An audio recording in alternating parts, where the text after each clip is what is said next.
State Farm is there. Individual premiums will vary by customer. All applicants subject to State Farm underwriting requirements. It is that time of year again to save babies by providing ultrasounds with our friends at Preborn. You know how this goes. We've done it every single year at this time. All you have to do is pick up the phone and say, I want to provide a free ultrasound to a girl. Give her the chance to see the truth of what's happening in her body. Every $28 helps do that, saving one baby. $280 can do that, help save 10 babies. More does more. The phone number is 833-850-2229. 833-850-BABY. Join us saving babies with Preborn again this year. We're going to save hundreds of babies, one at a time, 2 or 5 or 10 at a time. That phone number again is 833-850-BABY. That's 833-850-2229. Or go online to 560theanswer.com/baby. Hi, I'm Ken Mariotti, owner of Woodland Windows and Doors, a third-generation family-owned business since 1969. We know you're bombarded by choices when shopping for new windows or doors, so we're inviting you to experience the Woodland difference. For decades, we have been transforming living spaces with Marvin Windows, a fifth-generation family business. Marvin replacement windows have been known to increase the warmth of your cold rooms by 10 degrees. Think about that, 10 degrees warmer. When you welcome Woodland into your home, you will get a product expert to transform your living spaces, full-time, dedicated professional installers that you can trust in your home, along with the best products like Marvin. These are the reasons we're proud of our 5-star reviews and family legacy. No gimmicks, no pressure, and upfront pricing are why Woodland Windows and Doors is your trusted window and door expert in Chicagoland. Visit woodlandwindows.com to book your free in-home expert consultation. That's woodlandwindows.com, or stop by our showroom at the corner of Lake and Geary in Roselle. Do you have diabetes or high blood pressure? Does someone in your family have high blood pressure, diabetes, or kidney failure? If you answered yes to any of these questions, you are at risk for kidney disease and should get screened. The National Kidney Foundation Illinois offers free health screenings through the Kidney Mobile. To find a free screening in your area, please visit kidneymobile.org or call 312-321-1500. Hugh Hewitt explains why Iran cannot get a nuke. If Khomeini 2.0 and Vahidi get their hands on any nuclear weapon, they will use it against Israel. And they will, if they're going down in nuclear fire, they're going to take down everyone who helped Iran along the way. They're not going to get a nuclear weapon on Donald Trump's watch or on Benjamin Netanyahu's watch. The Hugh Hewitt Show. Afternoons at 2, right before Alex Marlowe at 3 on AM 560. The Answer. It's June 24th, and this is your Fox Daily Snapshot. Today's upcycling day. It has nothing to do with riding a bike uphill. You take an old object or furniture, add your own flair, and transform it into something new, unique, and beautiful. It started in the 90s, rising to prominence in 2002. Also on this day in 1997, the U.S. Air Force releases a 231-page report dismissing all of those out-of-this-world claims of alien spacecraft crashing into Roswell, New Mexico. In 451, the 10th recorded perihelion passage of Halley's Comet. That means the point in the orbit of the comet at which it is the closest to the sun. Born on this day, actress Nancy Allen in 1950 and actor Peter Weller in 1947. Both stars of the movie RoboCop. Anything you say can and will be used against you in a court of law. He's dead, Murphy. I'm CJ Papa. That's your Fox Daily Snapshot. Chicago businesses, you can't afford to be down. You don't have time to wait for IT support. You need one company that does IT well and does it right.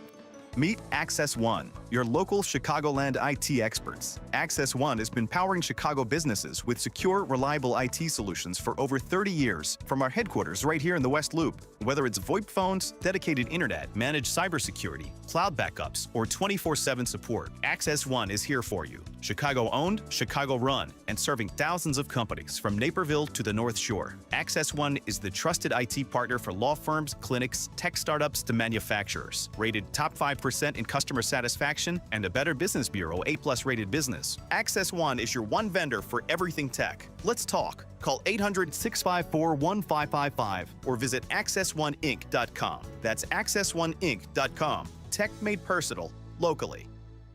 Hey, business owners, is your business and money in good hands? Does your bank invest in your success? Hi, Mike Gallagher here, letting you know that when you need a relationship bank, Signature Bank makes commercial banking personal. I love these guys. Not only do they have expansive industry experience, a strong financial track record, but they're also highly capitalized for strategic growth. That's so important. That's why Signature Bank is my bank. They know what it means to grow a business by designing solutions that are right for you and only you. These are real people. They're ready to help. So reach out to my friends at Signature Bank. Make the call today, 773-467-5630, 773-467-5630, or visit them online at signaturebank.bank. That's signaturebank.bank. Your business could be Signature Bank's next success story. Go online, signaturebank.bank, member FDIC, equal housing lender. Signature Bank. Platform safety is critical at your commercial and industrial facility. Keeping people safe and meeting OSHA requirements isn't optional. That's why Vans Industrial offers free platform inspections by professional structural engineers who know exactly what to look for. Problems with platforms, ladders, or stairs can lead to costly fines or worse. Vans Industrial helps you meet OSHA standards to protect people in your facility. Hi, I'm Dave Van Camp, president of Vans Industrial. With decades of experience, I bring long-standing industry knowledge from inspecting, correcting, and replacing countless platforms to make facilities safer. Vans Industrial is a specialty contractor equipped to modify or replace steel catwalks, handrails, stairways, and ladders.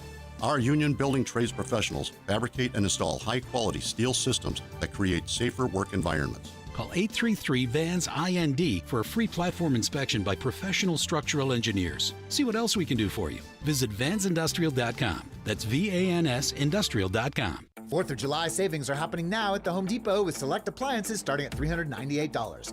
Plus, get free delivery on appliance purchases of $398 or more, no membership required. Upgrade your kitchen with a modern and sleek GE Profile refrigerator featuring hands-free autofill for the perfect pour every time. And make laundry day easier with 2-in-1 washer-dryer combo innovation that completes laundry in about 90 minutes. Shop top brand appliances now at the Home Depot. Offer valid June 17th to July 8th. U.S. only. See store online for details. You bought an RV, and you got an automatic discount from Progressive by bundling it with your home or auto insurance. That's great, but a serious word of warning every RVer should heed. You don't need to talk about things like dry weight or dump stations. And you don't need one of those expensive water filter straws either. Because the most extreme thing most RVers encounter is a campsite without hookups. So just enjoy yourself. And Progressive's automatic discount when you bundle your RV, boat, or motorcycle with your home or auto insurance. Progressive Casualty Insurance Company and Affiliates. Not available in all states or situations. You need a construction company, but who? Call Crosscom. A construction company you can trust that shares your Christian and conservative values. For decades, Crosscom has been doing work in Chicagoland, Northwest Indiana, and Wisconsin. Roofs, siding, windows, doors, gutters, basically everything for your home or business, even solar. Quality work and professional services that make you feel great about your decision to work with Crosscom. Call Crosscom. 630-871-5500. Give them a chance to earn your business. If your repairs are due to storm, fire, or flood damage, you need to call Crosscom. They're licensed public adjusters. They work for you, not the insurance company. Crosscom will work to get you the money you deserve, the maximum payout. They know the insurance companies and how to deal with them. They win for you. Call Crosscom. Crosscom Construction and Public Adjusters. This is Dan Lights with Crosscom. You can trust us with your home or business for high quality work and fair prices. It's the only way we do business. 630-871-5500. CrosscomPublicAdjusters.com. Mike Lindell and the MyPillow employees want to thank you for your great support this past year. They want to make 2026 the best year ever. So to thank you, they are giving you free shipping on your entire order and wholesale pricing. So they are bringing back the mega sale. For example, the classic MyPillows, regularly $49.98, now only $14.98. Turn any mattress into the best mattress ever with the made in the USA MyPillow My Mattress Topper and save up to $100. Get a set of MyPillow Giza Dream Sheets for as low as $29.98 or the 6-pack towel set for only $34.98. To get the best specials ever, go to MyPillow.com and use promo code LIBERTY or call 800-489-0201 and use promo code LIBERTY. These offers won't last long, so call 800-489-0201 or go to MyPillow.com and use promo code LIBERTY. Order now and your entire order ships absolutely free. Patrick was way behind on his IRS taxes. I was in way over my head, and the total amount ended up being somewhere just over $30,000. $30,000.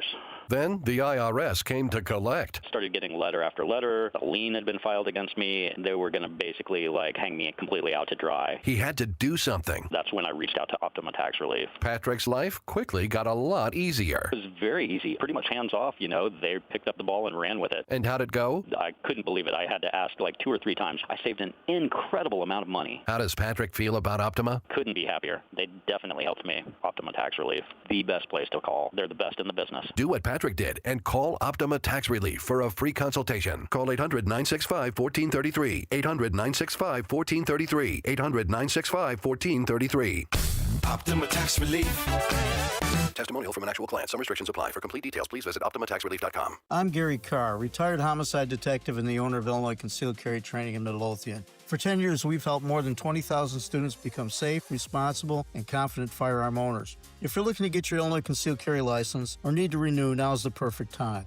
Our law enforcement-led training gives you the knowledge and skills to protect yourself and your family. Our 16-hour concealed carry class includes live fire training, one-on-one coaching, Illinois and Florida certification for expanded reciprocity, range qualification, and a full-color textbook. We provide the firearm, ammunition, eye and ear protection, targets, and range access. Need a renewal? Our 3-hour renewal class keeps you legal and current on Illinois firearm laws. Thousands of students have trusted us for professional instruction, flexible scheduling, and exceptional value. Illinois Concealed Carry Training in Midlothian for classes, less lethal options, and self-defense legal plans. Visit us at concealedcarrychicago.com to reserve your seat today. That's concealedcarrychicago.com, concealedcarrychicago.com. Picture warm Gulf breezes, turquoise waters, white sand beaches. Now, at Evenings of Conversation with Salem Media's Mike Gallagher, Scott Jennings, Larry O'Connor, and Jennifer Horn. This November, sail from Fort Lauderdale to the Bahamas, Jamaica, the Cayman Islands, and Mexico on a 7-day journey built for those who love this country. Book your cabin today when you text the word cruise to 94878. Celebrate America's 250th anniversary the right way on the Gulf of America Cruise. Book your cabin now. Text the word cruise to 94878. Scott Jennings fearlessly fights back against the mainstream media on the Scott Jennings podcast. The Supreme Court's decision striking down racial gerrymandering. The Supreme Court said enough is enough, and in this ruling, the justices raised the bar. They said if you want to challenge a map as discriminatory, you now have to prove actual intent, not just point to statistical disparities. Subscribe for free today on Spotify, Apple, YouTube, or SalemPodcastNetwork.com. Picture warm Gulf breezes, turquoise waters, white sand beaches. Now, at Evenings of Conversation with Salem Media's Mike Gallagher, Scott Jennings, Larry O'Connor, and Jennifer Horn. This November, sail from Fort Lauderdale to the Bahamas, Jamaica, the Cayman Islands, and Mexico on a 7-day journey built for those who love this country. Book your cabin today when you text the word cruise to 94878. Celebrate America's 250th anniversary the right way on the Gulf of America Cruise. Book your cabin now. Text the word cruise to 94878. Are you 65 or older and dealing with chronic knee or shoulder pain? You're not alone.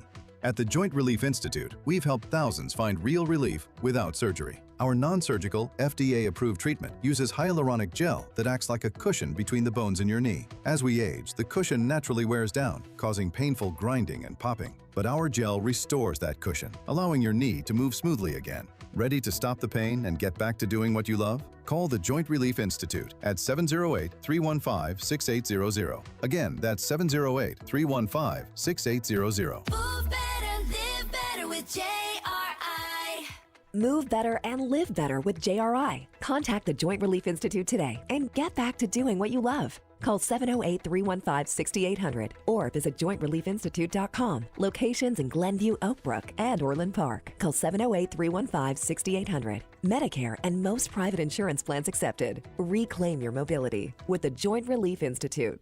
Now, your official weather forecast. Today, expect a mix of sunshine and clouds with a chance of showers and a thunderstorm in the afternoon. Keep an eye out for gusty winds and small hail with any downpours. The high will reach 78 degrees. Tonight, anticipate a few evening showers and a thunderstorm with mostly cloudy skies later on. The low will be around 63 degrees. I'm meteorologist Jason Caterina on AM 560, The Answer. Get the latest weather, traffic, and news updates online at 560theanswer.com. Portions of the following show may be pre-recorded. Now, from the Signature Bank Studios. This is Chicago's Morning Answer with Dan Proft on AM 560. The Answer.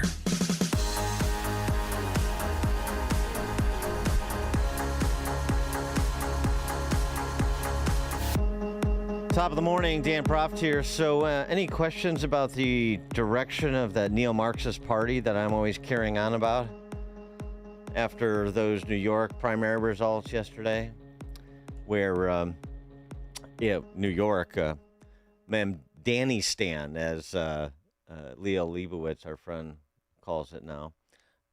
In New York, you had two DSA candidates in the fashion of Zoran Mamdani and backed by Zoran Mamdani, take out two incumbents. I mean, Espaillat, the head of the Latino caucus for the neo-Marxist party in the House, who got defeated by that AOC 2.0, Daria Lisa Chevalier. Espaillat had a higher,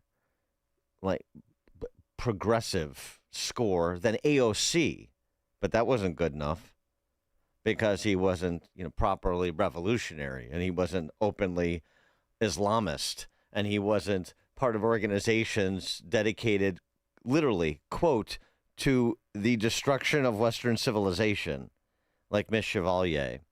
Chevalier, in her debate performance, I mean, this tells you everything you need to know about her, really. I mean, if destroying Western civilization, an organization with which she was affiliated, the objective of that organization, if that's not clear enough, how about this answer? There are cases in which migrants to New York have committed violent crimes, including murder, in this district. Under normal circumstances, undocumented defendants charged with crimes go through the system, and if convicted, they get deported before or after serving time. Ms. Chevalier, you recently said on WNYC Radio that defendants who commit crimes should not be deported after serving time. Why is that? Because we have a criminal system. It's an imperfect system. It's an imperfect criminal system that I've been critical of, but we have one. And if we truly believe in a system where we don't have double jeopardy on the basis of where someone was born, then we cannot also have a system of punishment that is unique to people who were born elsewhere. We need to make sure that if we really value equality in this country, that we are treating people equally, regardless of where they were born. It cannot both be that a person who has citizenship is tried and convicted in one way, and a person who does not have citizenship is tried, convicted, and then forced to also endure another type of punishment on the basis of where they were born. That's quite an expansive interpretation of double jeopardy that Ms. Chevalier has, but it is consistent with her belief that there is no such thing as a U.S. citizen. That's it. And that's that party's position. There is no such thing as a U.S. citizen. 312-642-5600, alphawealthgroup.com. That's our call and text line. We are Westerners fighting for the total eradication of Western civilization. We stand in full solidarity with every movement for liberation in the global South. Our intifada is an internationalist one. We are fighting for nothing less than the liberation of all people. We reject every genocidal eugenicist regime that seeks to undermine the personhood of the colonized. That's part of the manifesto of this organization called CUAD that she founded. It was under appreciating her, just saying affiliated with. She's founder. You can see, you can appreciate it given statements like that. And just to fold in the soon-to-be outgoing Dan Goldman into this conversation. I mean, this guy, Dan Goldman was virulently, recklessly anti-Trump. But he's got a problem. He's Jewish. And that's a problem. That's a problem in that party. And that's a problem in our time right now. Most pronounced on the left, but not exclusively, I'm sorry to report. mean, Dan Goldman is an obnoxious, over-the-top demagogue. Not good enough. I mean, he got blitzed. And by the way, his opponent, Landner, is of Jewish extraction as well, but he signed on to the program. Dan Goldman tried to. I'll get to that, but this is the Bernie Bro rap of the guy who beat an incumbent Dem congressman more than 2-1. Solidarity is not just a feeling of unity. It's a practice of building alliance across differences. And it's the practice we need against our biggest opponents. And I don't mean Wemby and the Spurs. Solidarity is the energy we need to fight Trump's fascism, to abolish ICE, to stand up to the billionaires who are rigging our economy, so we can win a city everyone can afford and where everyone is welcome. We've had it with corporate Democrats who don't know what time it is. This is not the time for strongly worded letters or high-dollar fundraisers or elections bought by billionaires or crypto bros or AI oligarchs. It's time for a politics of solidarity, of neighbors standing up for each other, of refusing to compromise on anyone's dignity or anyone's humanity. Solidarity is how we fight back and how we win. Thank you very much. He's the sort of more effete version of Chevalier, actually. She's much more frightening than he is. He's just the useful idiot. This was the path, and he took it. Path to office, and he took it. Dan Goldman, in the run-up to yesterday's primary, made some news because a coffee shop banned him. A coffee shop in Brooklyn banned him from patronizing their establishment because that coffee shop does not serve, quote, genocide enablers, unquote. Poteca Coffee. Poteca Coffee said, Dan Goldman, your business is not welcome here because you're Jewish and you're not renouncing your Judaism. You're not calling Israel an apartheid state. Perhaps you've gotten a donation from AIPAC. The same thing happened with Hezbollah. They used that against it too. But it's all predicated on that. And this revolutionary politics that is unmistakable. And what did Dan Goldman do in response to the story? We're actually Harmeet Dillon at the Department of Justice, when she saw the story, she posted on X, like, this is a violation of civil rights law, and this coffee shop, we will hold that coffee shop accountable. She's rallying to the defense of Dan Goldman. Dan Goldman will not come to his defense because he knows he can't do it politically. And what a coward that, what cowardice that speaks to, but nonetheless, that's what he said. In response to what happened at the coffee shop, you would think, but you'd be wrong. But come on, we're better than this, and we need to be better than this, and we have to stop dividing ourselves so much and try to find the common ground and unify, especially within the Democratic Party, because the person who is inflicting so much damage on every New Yorker's lives on a day-to-day basis is not 6,000 miles away. He's in 1600 Pennsylvania Avenue. And that is who the enemy is that we all need to unify to stop. Carol Markowitz over the New York Post responding to that aptly saying, but boy, there's no kick in the face you won't take to be in the club. How pathetic. You'll renounce your own stated faith and ethnicity to be in the club. Tony, Downers Grove. You know, Dan, it may be a bad analogy, but I'm thinking about the late 60s and how big the social movement was. And, the same type of rhetoric. It's like the Weather Underground is winning. Yeah. And I don't know what it's going to I don't know what it's going to take for people to wake up. But, To quote Charlton Heston, a few years from now, we might be saying, "You damn maniacs, you blew it up."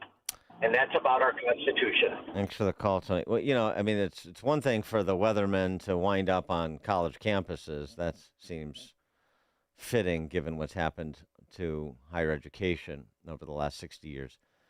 It's another thing when they start reaching the halls of power by winning elections. That speaks to an underlying illness in the body politic. Mike Deerfield. Hey, Dan, good morning. You've been talking about this for years, and I've been saying this to all my Jewish friends up here in the North Shore. The Democratic Party right now, I don't understand how, if you're a Jewish voter, you can stay in this party going forward. They're openly telling you they don't want you, and they actually want to destroy you. And so I just don't see going forward how the Democratic Party can survive as the Democratic Party. It's either going to be the Democratic Party or the DSA party. That's where I see this going. It might be several years down the line, but America better wake up. Not just the Democratic Party, but America needs to wake up to this threat. The turnout in New York was 9%, I read this morning. 9%. That is so pathetic. And so I hope we wake up, because this is a real threat to our country and the way we live right now. Thank you. Thanks for the call, Mike. Yeah, well, I agree. And to the extent that some of this ugliness rears its head, and among those who consider themselves not part of that party, or conservative or Republican or some third way, that needs to be addressed too. Leah Leibowitz, just going back to our friend from Tablet, on that issue of turnout, talking about the results. The majority of New Yorkers are dejected, apathetic losers who assume that their city will just survive no matter what, sitting back and idling as the absolute worst elements to the city into an unlivable hellscape. Gosh, does that description fit another big city that you may know of? Huh. It reminds me of a big city somewhere in the Midwest. I can't put my finger on it. Number two, there's a substantial minority of voters motivated almost exclusively by a brand of third worldist kabuki theater who are only too happy to burn the city down on behalf of their pornographic fantasies.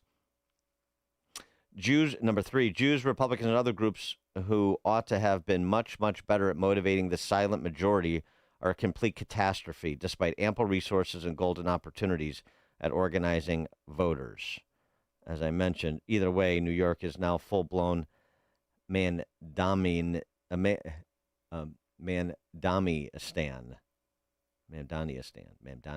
it takes a couple times to get that right. Jim in LaGrange.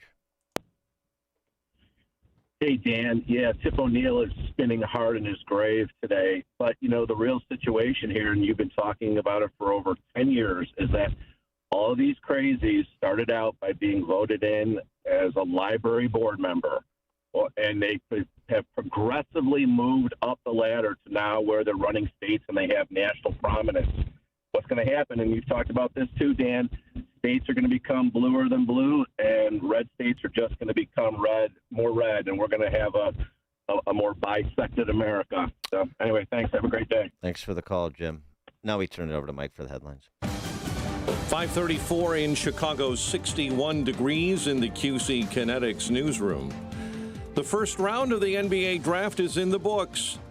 North Carolina's Caleb Wilson and the Fighting Illini's Keaton Wagler went to the Bulls and Clippers to round out the top five. I'm writing my own story, man. Honestly, I want to be better than Mike. Honestly, I know it's a lot to go, but I'm writing my own story for sure. I mean, I feel like it's a great pipeline from UNC to the Bulls, and I'm just ready to keep it going.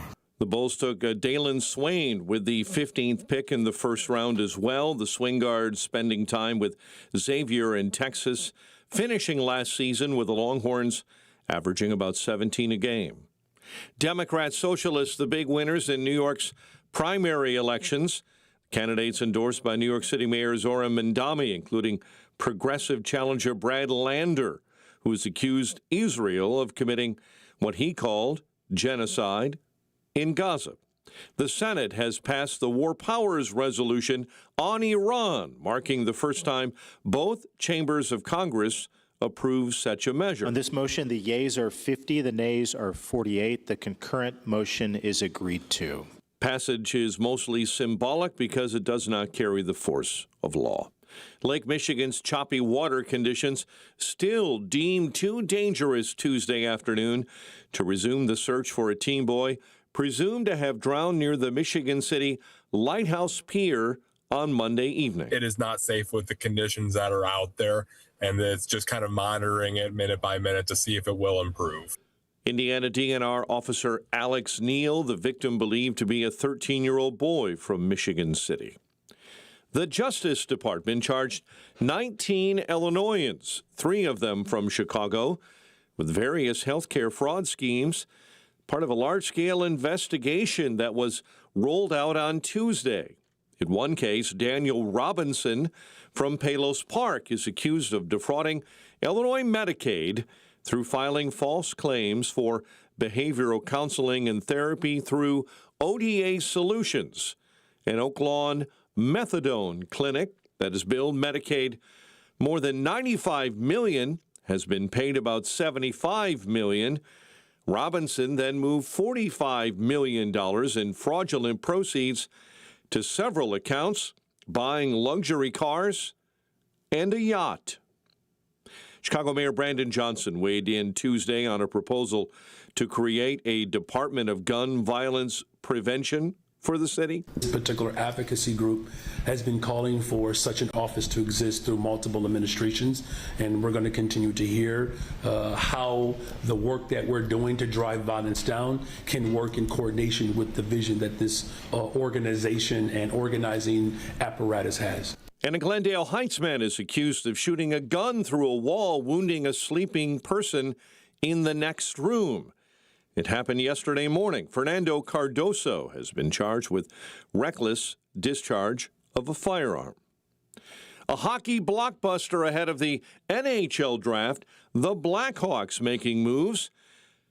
Buffalo trading defenseman Bowen Byram and winger Jordan Greenway to the Hawks for the 4th overall pick and a 2026 second rounder. White Sox back in first place in the AL Central following a 2-1 win over Cleveland, and the Cubs took down the Mets 9-6. The news: a service of Mattress Firm troubles sleeping lately. Upgrade to the great sleep you deserve at Mattress Firm's July 4th sale. Let their sleep experts help you narrow it down. They make sleep easy. Chicago's Morning Answer continues next, but in 2 minutes, a check of your AccuWeather forecast in the Air Right Heating and Cooling Weather Center. Scott Jennings is a little skeptical. Color me skeptical that the Iranians, particularly the ones in the IRGC, woke up this week with a new attitude. That seems very unlikely. But there is hope out there that the Middle East can be remade through this process, particularly through the ultimate goal of keeping the Iranian terrorists from having a nuclear weapon. The Scott Jennings Show. Weekdays at noon, right before Hugh Hewitt at 2 on AM 560. The Answer. Have you been watching gold and silver lately? Hard to ignore. Back in January of 2025, silver was under $30 an ounce, and now it's more than doubled. Again, not bad, right? Some experts say this bull market is just getting started. Others say it's a good time to take some money off the table. Either way, whether you're buying or selling, Fox Valley Coins in Naperville is the place to go. They stock large quantities of all the major bullion coins and bars. And here's what sets them apart. Unlike places that only pay melt value, Fox Valley Coins pays more for high-grade coins and scarcer dates. That's real money left in your pocket. They also buy scrap sterling flatware, jewelry, silver-plated items, and old proof sets. And they specialize in U.S. and foreign collector and investment coins and currency, both buying and selling. Fox Valley Coins, one light north of I-88 on Route 59 at Ferry Road in Naperville. Family-owned with integrity since 1981. Buy gold and put some silver in your pocket. I know what you're thinking. Everything's expensive right now. How am I going to buy gold? It's Ron Paul. Nowadays, a lot of things are out of your control, but there is something you can do right now to diversify your retirement. and it doesn't cost you anything out of pocket. My friends at Birch Gold Group will help you convert an IRA or 401k into an IRA in gold, a time-tested hedge against inflation. Plus, in honor of America 250, Birch Gold is going to give you a special America 250 1-ounce silver round for every $10,000 you purchase by July 2nd. Text the word SHELTER to the number 989898 to get a free info kit from Birch Gold and claim eligibility for this limited time offer. Again, text the word SHELTER to 989898 today. Amazon Business. Unlock smart business buying with fast, free delivery on millions of items and practical AI innovations that automate repetitive tasks. Learn more at AmazonBusiness.com. Now, your official weather forecast. Today, expect a mix of sun and clouds with a chance of showers and a thunderstorm in the afternoon. Be prepared for gusty winds and small hail with any rain. The high will reach 78 degrees. Tonight, there will be a few evening showers and a thunderstorm with mostly cloudy skies. The low will be around 63 degrees. I'm meteorologist Jason Caterina on AM 560, The Answer. Get the latest weather, traffic, and news updates online at 560theanswer.com. This hourly segment is brought to you by the Alpha Wealth Group, bringing the trilogy of estate, tax, and investment planning together. Visit alphawealthgroup.com for a free report. Now, from the Signature Bank Studios. If you're looking for the latest news, insight into what it means, and the sharpest opinion, there's only one station in Chicago where you can turn, and it's this one. We're AM 560, The Answer. Top of the morning, Dan Proft here. I want to continue our conversation about primary election results yesterday, because it wasn't just for members of Congress, it was also for state assembly. And the nature of the results yesterday speak to Mamdani, speak to DSA, but there's a very Islamist feel to it. Well, character to it, not just feel, actual character to it. And as we were just discussing, any sort of fealty to the Jewish people or to the state of Israel as an American ally is a deal breaker for the DSA. Dan Goldman found that out the hard way. To some extent, so did Espaillat, who lost a close race. I mean, he's the head of the Latino caucus. He's not Jewish, he's from the Dominican originally. But any sort of affiliation, any give, and you're over. That's the attitude of the revolution within the Revolutionary Party. That is purging anything that has a whiff of what they would describe as establishment. You are not really committed to the intifada. I shouldn't even say revolution anymore because of the nature of this. Really, intifada is the better word. Heber Quass, she's a big winner. She's going to be a state senator. And so, and finding that, the system of capitalism and racism and white supremacy, etc., and Islamophobia have all been used, to colonize lands, right, to take resources from other people. And so this is a long trajectory. And we're just seeing the manifestations of that continuation, right, with 9/11. To respond about, attack, right? If you look back, historically, right, a lot of us come from lands that were colonized, lands where wars are being waged, right? And a lot of times because of U.S. policy or the policies in Europe. And so I find that we can connect over that, but then also that the idea that we have to apologize for a terror attack that a couple of people did, and then there is no apologies or reparations for genocides and for slavery, etc., is something that I kind of find reprehensible. Kind of reprehensible. In other words, translation, America deserved 9/11. We brought it upon ourselves. And of course, she's, fully on the program. Immigrants that are living in fear of ICE every single day. What can we do to resist this. We are calling for abolishing ICE and agents who live to exceptionalize who gets to be part of this country. My parents were both undocumented, and I remember my parents speaking about what to do. Should they leave the country? Where should they hide if an ICE agent comes to the home? Aval Chevalier, Daria Lisa, she believes all deportation is wrong. That's not my characterization of her position. That's what she said. All deportation is wrong, quote unquote. She also, in the interests of the revolution and freeing people, supports the government takeover of utilities, hospitals, pharma companies, believes in suspending rent and mortgage payments in perpetuity, I suppose. I mean, they're not super committed to private property. And to that point, quote, seizing all properties from landlords, unquote. You can see why she and Zoran get along so well.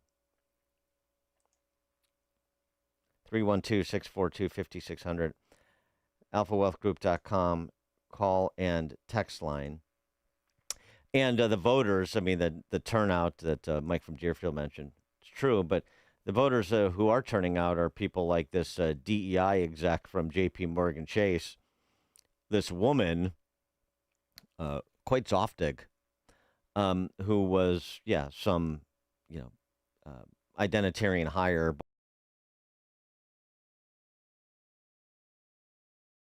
She was caught emptying a trash can during the Knicks championship parade and then stealing it. She was the executive director of community and industry engagement for card and connected commerce at JP Morgan. That's according to her LinkedIn profile.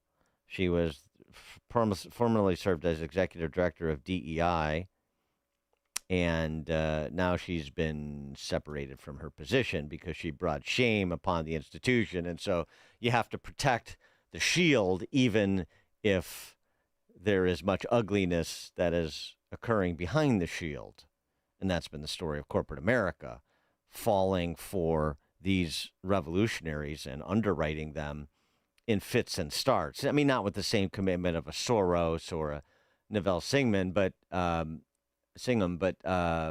nonetheless, I mean, the Black Lives Matter fraudsters didn't amass 9 figures worth of corporate donations from no one. All the LGBTQIA, and underneath all the flag waving and the love and freedom and tolerance and all living together in harmony are these political activists. The point that was made about organizing, they've been organizing. They've been at this for a while, and they're serious about it. And I think they have the sense that we're not as serious about it. Bob in Buffalo Grove. Good morning, Dan. Always good talking to you. You took some of my talking points, mentioning Goldman. I just found it amazing how much he got destroyed. But his replacement, is he going to suffer from TDS even worse? With regards to Goldman, wasn't he... it was only TDS. Wasn't he leading the first impeachment of Trump? Not good enough. That's right. And then one more, couple of other things. In January next year, are we going to see a new Squad 2.0? The characters now from New York. And then also, how is the American Pravda media going to address this? Thanks for the call, Bob. Well, I mean, this is just growing the ranks. This is not a new iteration. This is just growing the ranks. And feeling comfortable enough to be less sanitized in the presentation. I mean, this is very between the eyes, very straightforward. This is not just, the cute bartender from Boston University doing her Mr. Smith Goes to Washington. Those days are over. This is radicalism, unvarnished, angry, pointed, with a purpose in your face. I mean, really think about it, and think about the two parties. It just hit me yesterday as the results were being reported. When the Tea Party revolt happened inside the GOP a generation ago, that was people who believed in America, America's founding principles, feeling like the party to which they affiliated had strayed.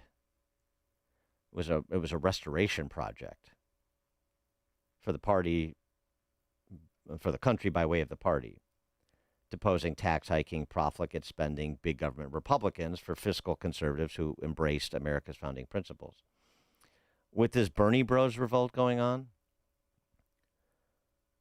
inside the neo-Marxist party, it's a revolutionary party, and there's basically, I mean, again, to use a historical analog, we've used on this show before. VDH has used it. I mean, you can argue about whether this is closer to the French Revolution or the Russian. I'll go with the Russian in this case. You have identitarian Mensheviks like Dan Goldman, like Espelot, being traded out for end citizenship, pro-Islamist, anti-Semitic, defund the police, abolish ICE, abolish gender, abolish private property, Bolsheviks. That's what's happening. So the former, because this is all characterized, the extreme elements of both parties. No. The revolt from a generation ago, the Tea Party revolt, was in the direction of free minds and free markets and the individual citizen. This, what you saw yesterday in New York, is an illustration in the direction of thought crimes, the warm embrace of collectivism, to borrow a phrase, and the non-citizen, because there's no such thing as a U.S. citizen, as I said, and I'll say again to drive home the point. 312-642-5600, alphawealthgroup.com. Call and text line. And, how will the press cover it? Well, in part, they'll cover it the way that I just told you they'll cover it. Oh, extreme elements. They'll minimize it. They'll make misguided comparisons to, struggle, like Mike Lee versus John Thune in the Senate. They'll say, oh, that's what's, it's like it's happening on the left, it's happening on the right. No, it's not. Completely different. Not a difference in degree, a difference in kind.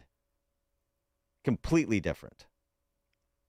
Past and present in terms of what's going on in the two parties. But how they'll cover it? Oh, I don't know. I suppose sort of how the Amazon Post covered the sentencing of those Antifa revolutionaries who attacked that ICE detention facility in Texas.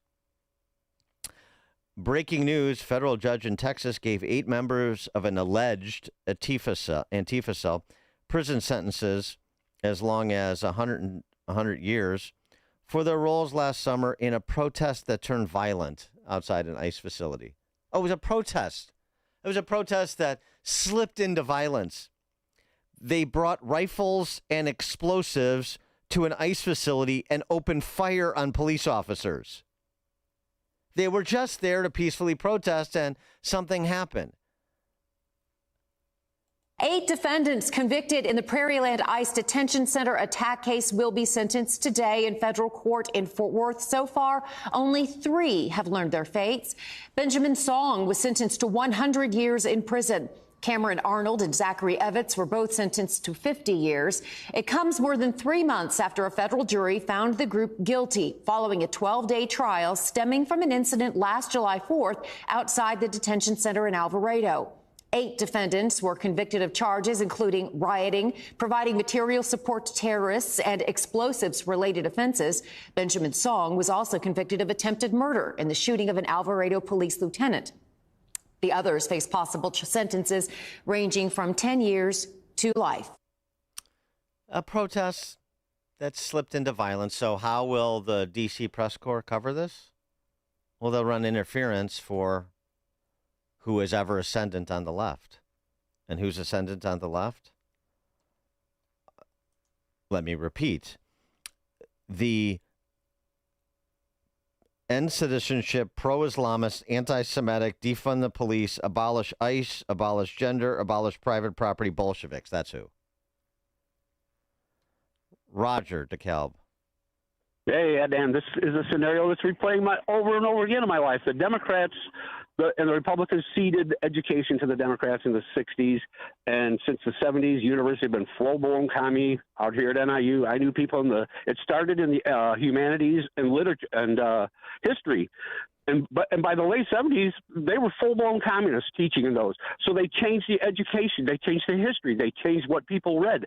Now we're paying the price for it of all these educated young people who this is what they believe because that's what they've been taught. I mean, we were getting scholastic books from 20 years ago out of Texas that the big business corporations were the bad guy and government was the good guy. And Republicans still did nothing about it. It's why I can't give money to the Republican Party. They fail the American people so many times, and they're failing now on this propaganda war because they're just not standing up to it. It's going to happen again, and now they're infighting again with Trump. They can't take any gains, and I'm no Trump super fan. I voted for him 3 times because I do not like the establishment, but they're going to do it again. They're going to cede a lot of ground to these maniacs because they can't stop fighting amongst themselves.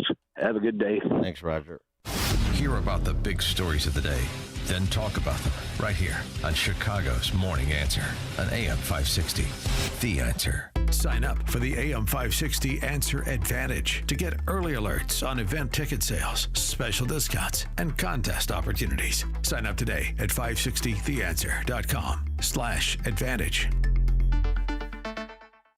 Your local State Farm agent Anthony DeGrotto combines good neighbor service with surprisingly great rates. You can combine your home, auto, and life insurance to not only save you money, but give you the peace of mind you've been looking for. Anthony DeGrotto is your go-to agent in Chicagoland. He and his team will work for you to provide the best service you expect at the price you want. Combine your home, auto, and life insurance today. Anthony DeGrotto will help you mix and match things perfectly. His State Farm office is a top pick 2024 Daily Herald Reader's Choice Award winner. He's a proud supporter of Tunnel to Towers and like-minded as you. His State Farm agency is currently looking to add members at their Roselle office. Call Anthony at 847-895-1500 today or visit DeGrottoSF.com. That's DeGrottoSF.com. Like a good neighbor, State Farm is there. Individual premiums will vary by customer. All applicants subject to State Farm underwriting requirements.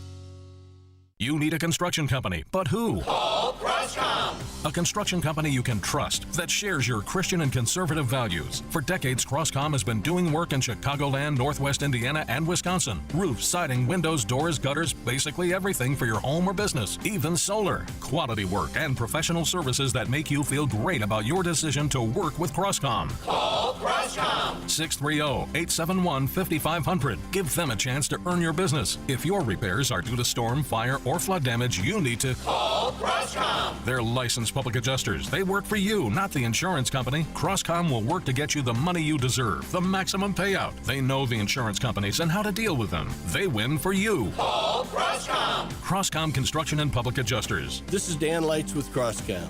You can trust us with your home or business for high quality work and fair prices. It's the only way we do business. 630-871-5500. CroscomPublicAdjusters.com. Gain insight into building strong marriages and raising godly children with Focus on the Family with Jim Daly each weekday at 11:30 a.m. on our sister station, AM 1160. Hope for your life. AM 560. The Answer.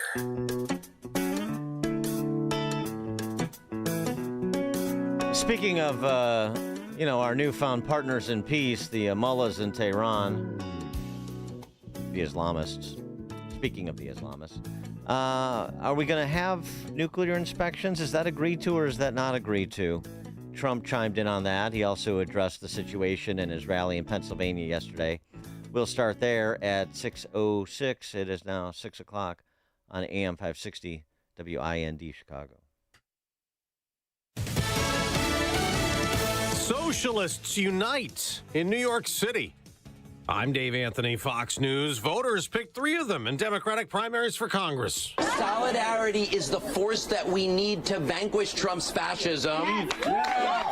to abolish ICE and to stand up to the billionaires. Brad Lander defeated Congressman Dan Goldman by more than 30 points after getting support from Socialist Mayor Zoran Mamdani. Claire Valdez also rode that endorsement to primary victory, and the third winner knocked out another incumbent, Congressman Adriano Espaillat. The chair of the Hispanic Congressional Caucus loses his seat to Mamdani-backed Democratic Socialist Daria Lisa Avila Chevalier. Chevalier wants to abolish ICE in prisons and says all deportations are wrong, even for convicted murderers. She led anti-Israel protests at Columbia University. That's Fox's Brian Yennis. President Trump posted on Truth Social, America the Beautiful will never be a communist country. A Republican he endorsed the other day in South Carolina want to run off for governor. I want to thank you, Mr. President. Alan Wilson beat Pamela Yvette, who the president had also endorsed. Wilson will face Democrat Jermaine Johnson in November.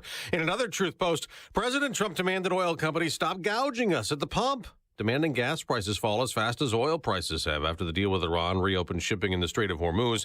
And speaking of that agreement that aims to prevent Iran from having nuclear weapons, Iranian officials played down Vice President J.D. Vance's announcement that they'd agreed to allow in nuclear inspectors. But the UN's nuclear watchdog says Iranian statements are just politics. This has been signed, has been agreed. This memorandum of understanding says explicitly that nuclear activities will be supervised by the IAEA. Rafael Grossi from the International Atomic Energy Agency. He won't confirm when inspections will start. Fox's Jonathan Savage. The president also posted that the Senate approving war powers resolution's meaningless. America's listening to Fox. 6:02 in Chicago.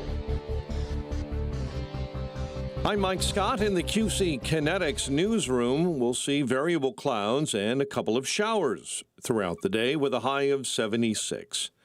Our top story in Chicago, round one of the NBA draft in the books. North Carolina's Caleb Wilson and the Fighting Illini's Keaton Wagler went to the Bulls and Clippers, rounding out the top 5 selections. I'm writing my own story, man, honestly. I want to be better than Mike, honestly. I know it's a lot to go, but I'm writing my own story for sure. I mean, I feel like it's a great pipeline from UNC to the Bulls, and, I'm just ready to keep it going. The Bulls took Dalen Swain with the 15th pick in the first round as well out of Texas. Lake Michigan's choppy water conditions still deemed too dangerous Tuesday afternoon to resume the search for a teen boy presumed to have drowned near Michigan City's Lighthouse Pier. It is not safe with the conditions that are out there, and it's just kind of monitoring it minute by minute to see if it will improve. Indiana DNR officer Alex Neal says there have been 23 drownings on the Great Lakes this year, 12 on Lake Michigan. The city of Chicago is suing Airbnb and one of its most active hosts in the city, Slumber Stay. The lawsuit claims the defendants have profited from unlawful short-term rental activity. Chicago Mayor Brandon Johnson weighing in Tuesday on a proposal to create a Department of Gun Violence Prevention for the city. This particular advocacy group has been calling for such an office to exist through multiple administrations, and we're going to continue to hear how the work that we're doing to drive violence down can work in coordination with the vision that this organization and organizing apparatus has. And a developing story, a girl found dead in Iowa more than 50 years ago has been identified as a missing North suburban Waukegan girl. DNA revealed the victim is Cheryl Edwards. An autopsy determined she was between 12 and 23 years of age and 10 weeks pregnant at the time of her murder in 1975. A hockey blockbuster ahead of Friday's NHL draft. The Blackhawks making moves. Buffalo traded defenseman Bowen Byram and winger Jordan Greenway to the Hawks for the number 4 overall pick. White Sox back in first place in the AL Central. Following a 2-1 win over Cleveland, Cubs took down the Mets 9-6. The news, a service of the AM 560 mobile app at 560theanswer.com/mobile. A check of the roads from the Team Hochberg Traffic Center comes your way next on AM 560. Larry Elder believes it was the right decision. It was quite courageous for President Trump to start a war with Iran in the first place, given the absence of support by the American people and the absence of support by the international community. And why did he do it? Because it was the right thing to to do. Because 7 previous presidents had kicked the can down the road. The Larry Elder Show. Weeknights at 8, right before Sean Hannity at 10 on AM 560. The Answer. Each morning, the newsmakers and the newsbreakers shaping today's conversation are heard on the AlphaWealthGroup.com answer line on Chicago's Morning Answer. When you need answers about what's happening in your world, you turn to AM 560 The Answer. And when you need answers about how to prepare for and protect your retirement, you turn to the Alpha Wealth Group, now the proud sponsor of the AM 560 Answer line, right here on Chicago's source for news, opinion, and insight. AM 560 The Answer. Your kitchen's outdated. Your bathroom feels cramped. Every day you wait, prices go up. And you keep living in a space that doesn't work. At Forever Remodeling, one team handles everything. Design, planning, and installation, start to finish. We show you your new space in 3D before we ever break ground. No surprises. With flexible financing options, the home you want is closer than you think. Visit foreverremodeling.com. That's the number 4everremodeling.com to schedule your personalized in-home design consultation. Man, I love this place. I've been surfing here since I was a kid. Now, seeing my grandson out on the water, it means everything to me. Watching him and taking in the blue waves, the sea breeze, the blurry horizon. If you have geographic atrophy, or GA, subtle changes in vision could mean it's progressing toward irreversible vision loss. Izervay is proven to slow GA progression and could help preserve your vision for longer, so you may keep seeing the world around you.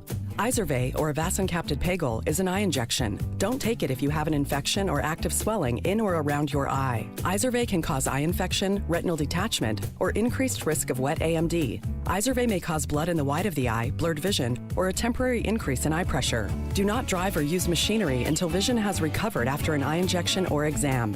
Ask your retina specialist how you can slow your GA with Izervay. To learn more, call 1-855-IZERVAY or go to izervay.com. Paid for by Astellas Pharma. I'd like to tell you about a man named Phineas who as a child survived the Holocaust. Phineas survived because Christians hid him from the Nazis, risking everything to save his life. Today, Phineas is in his 80s. He can no longer stand on his own or even leave his home to receive medical care. And when sirens sound and missiles fall, he doesn't have the time or the strength to reach safety. But once again, Christians are helping to save his life.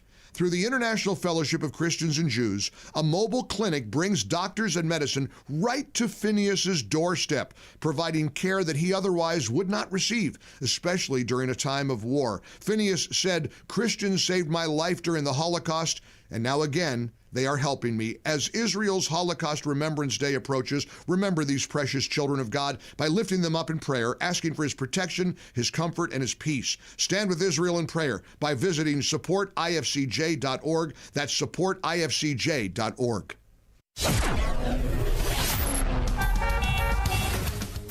6:08. Let's get an update on the roads. Team Hochberg Traffic Center time. 8094 westbound between Calumet and the Bishop Ford. A medical emergency, a serious one, has 2 right lanes blocked with major stop-and-go traffic as emergency responders are headed to that scene. We've got a vehicle on fire, I-57 southbound at Sibley. Traffic, a service of the daily podcast of Chicago's Morning Answer and the Sean Thompson Show at 560theanswer.com/podcast. Chicago's Morning Answer continues next. Now your forecast from the Air Right Heating and Cooling Weather Center. Today, expect a mix of sun and clouds with a chance of showers and a thunderstorm in the afternoon. Be prepared for gusty winds and small hail with any rain. The high will reach 78 degrees. Tonight, there will be a few evening showers and a thunderstorm with mostly cloudy skies. The low will be around 63 degrees. I'm meteorologist Jason Caterina on AM 560, The Answer. Get the latest weather, traffic, and news updates online at 560theanswer.com. This hourly segment is brought to you by Goldilocks, offering smart security systems to homes and businesses. Call Goldilocks at 708-889-5600. Now, from the Signature Bank Studios, this is Chicago's Morning Answer with Dan Proft on AM 560. The Answer.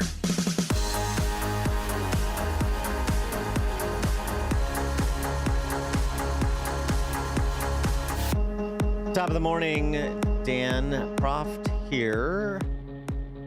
A resolution for discussion. I'm borrowing from Mark Dubowitz over at Foundation for the Defense of Democracies, his observation in a piece in the Washington Post on this memorandum of understanding between the U.S. and the Iranians. The actual MOU is deeply flawed. The administration needs to stop defending it beyond stating the truth. It's a stopgap measure to resupply energy markets, lower gas prices, and help Republicans in the midterms. Do you agree? And if you do, is that a good enough reason for a deeply flawed MOU? For, I don't know how else to put it in the president's terms, a bad deal. 312-642-5600, alphawealthgroup.com. Call and text line. That's not what Trump is saying, or not what he's willing to say yet, at least.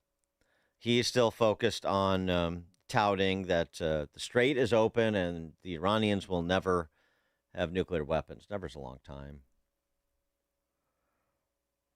And as to the latter, nukes, there was the announcement of great progress being made in the negotiations, where J.D. Vance is writing point for President Trump, that the Iranians have agreed to IAEA inspections of their nuclear facilities. And then the Iranians subsequently came out and said, no, we did nothing of the sort, which is what the Iranians do, which is why you can believe neither what they say in private or public. That's a difficult party to negotiate with. That's the definition of bad faith. That's the need for teeth. And it's funny because the president all but said that at his rally in Pennsylvania yesterday. Before he did that rally, he was asked about what the Iranians said in response to the announcement that nuclear inspections have been agreed to. The Iranians are saying there's no scheduled visit for the IAEA inspectors. Is that part of your agreement? They're wrong. They're wrong. They know they're wrong. They told us inside, and we have it down, 100% inspections. And if they were right, I'd cancel the meetings right now. Okay, so yes, so they're saying something different publicly, like I said, as opposed to what they said privately. Okay, well, then the next question.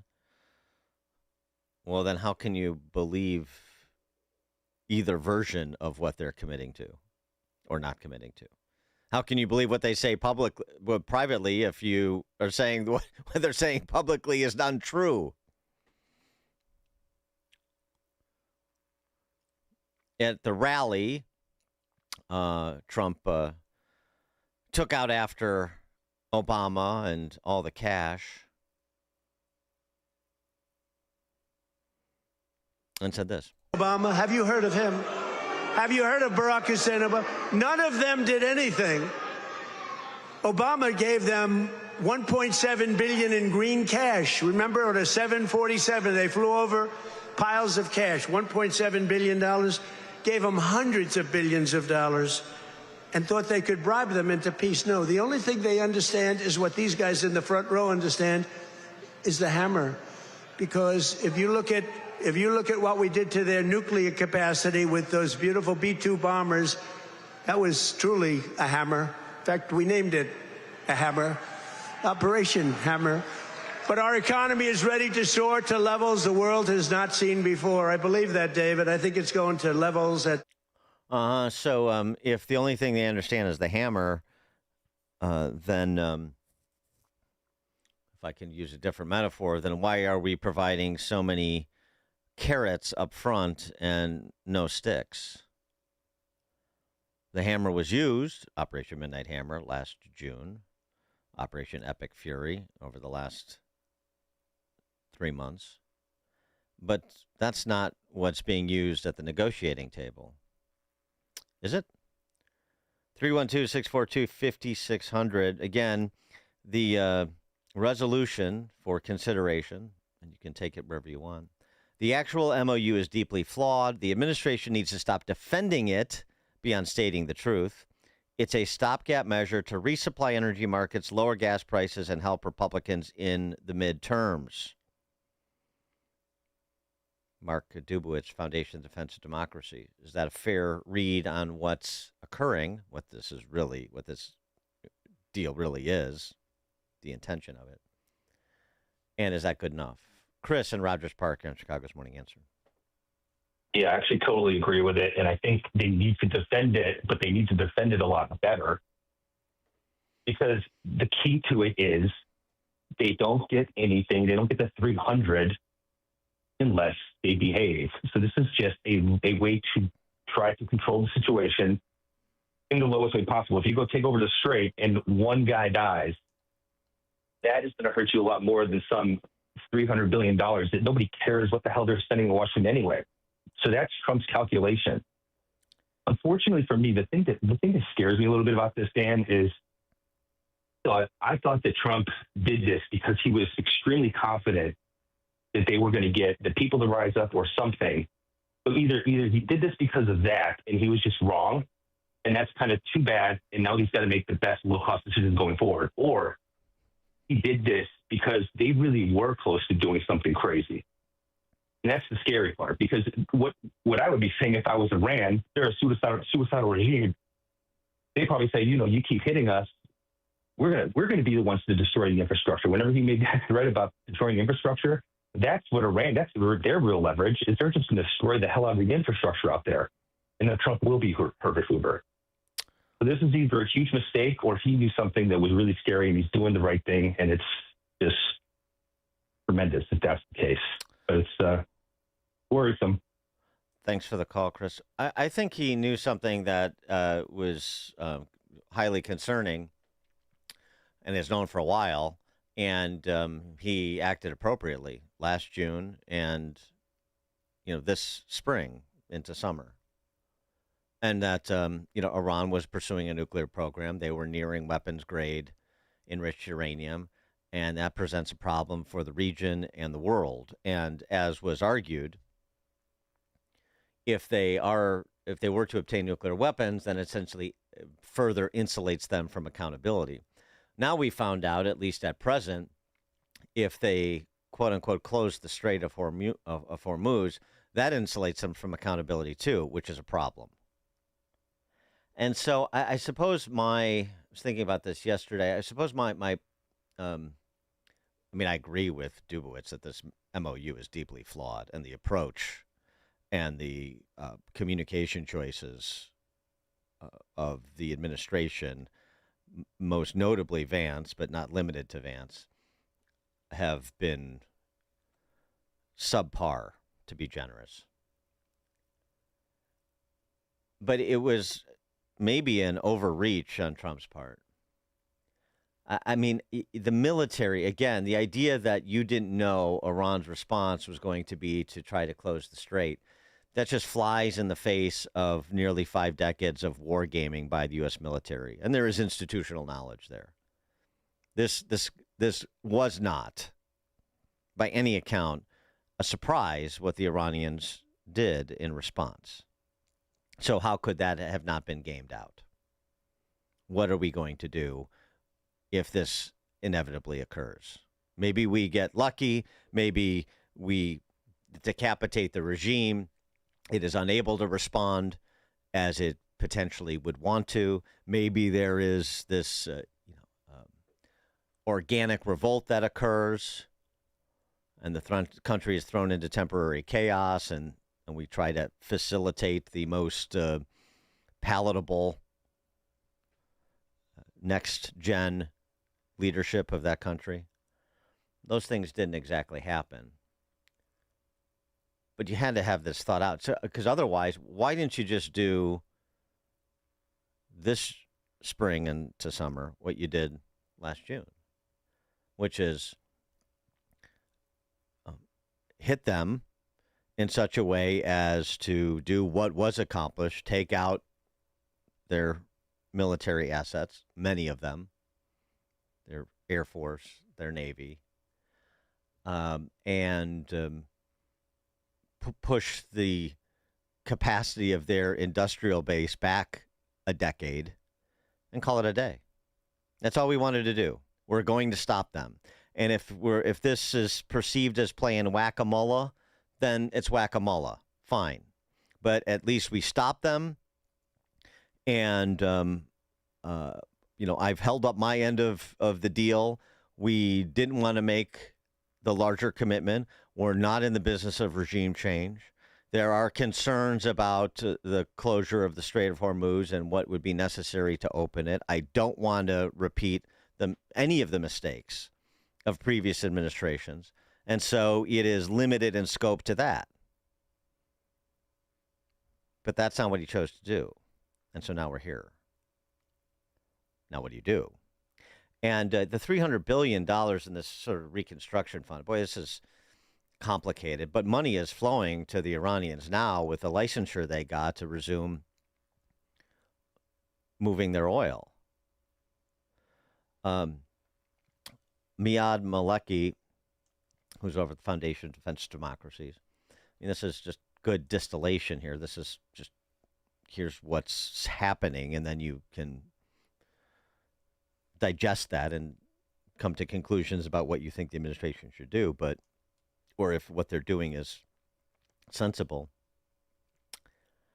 He writes, while major Western and new market buyers won't be rushing to do business with Iran, the license they were granted authorizes far more than Iran can currently produce, and there are more than enough willing buyers in China and across Asia to absorb every barrel and petrochemical ton Iran can move.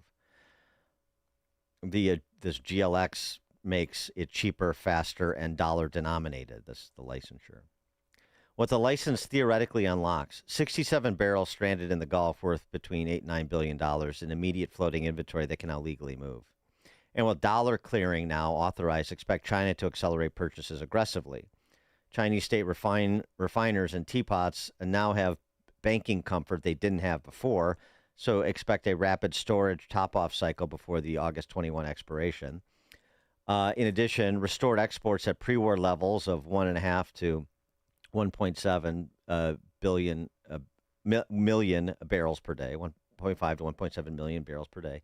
That's about $120 to $135 million a day in oil revenue now payable in U.S. dollars. Petrochemicals represent another $10 to $15 billion per year in potential relief. Now, the one thing that's occurred that the regime I'm talking about in Tehran won't advertise, according to Maleki, Iran's actual extraction capacity has collapsed. Production dropped from 3.7 million barrels per day pre-war to 2.3 million in May. Field pressure damage, deferred maintenance, workforce disruption mean Iran cannot simply flip a switch. The regime gets oxygen. Full recovery depends on how fast it can rebuild capacity that it let atrophy. So, they're hardly out of the woods because of the devastation our military inflicted upon their country writ large, not just their military, but their mother's milk, their oil and petrochemical industries, which you would think would provide a pressure point for the U.S. But it's not the sense I'm getting. The other problem is, and this is a decision too, there is no escrow account requirement yet for the oil and petrochemical sanctions license that was issued. So they're being paid directly. It can go back to Iran in dollars immediately. It's also not clear that Iran is only allowed to use its other escrow accounts in Qatar and Oman to buy U.S. ag products, part of the argument that's being made currently. More likely, this is an eligible purchase, writes Rich Goldberg, but the Iranians can send invoices for a wide range of purchases and debts that Treasury will review alongside with the Qataris and the Omanis, as if the Qataris and Omanis are neutral actors in this, which is a whole nother layer of problems. That's how Biden set it up in 2023. And so Iran is not actually restricted to only buying U.S. ag products, it would seem, despite what Trump and Vance are advertising at present. Oh, the money, they're going to buy ag products to feed their people. Our ag products to feed their people. I mean, all of these statements that are being made on all aspects of this, the nuclear program and inspections, opening the strait and the oil trade, the continued funding of proxies. I mean, Marco Rubio sort of broke ranks yesterday when he said this. Now, he said it in the context of a generous reading of the Memorandum of Understanding, but again, the words versus the actions. But the end of hostilities, how can there be an end if Iran is up to its old tricks? Concerns to allies here in the region. Well, that most certainly will come up in these conversations. And there are items outside the MOU that are certainly going to be covered, but that's one that will have to be covered. It'll be discussed. I think a careful reading of the MOU will see that when you talk about, for example, a complete and end of hostilities in the entire region, well, that's not possible. You can't have the end of hostilities and conflicts in the region as long as Iranian proxies are launching missiles and drones from Iraq and are participating in terrorism like Hamas did and like Hezbollah did.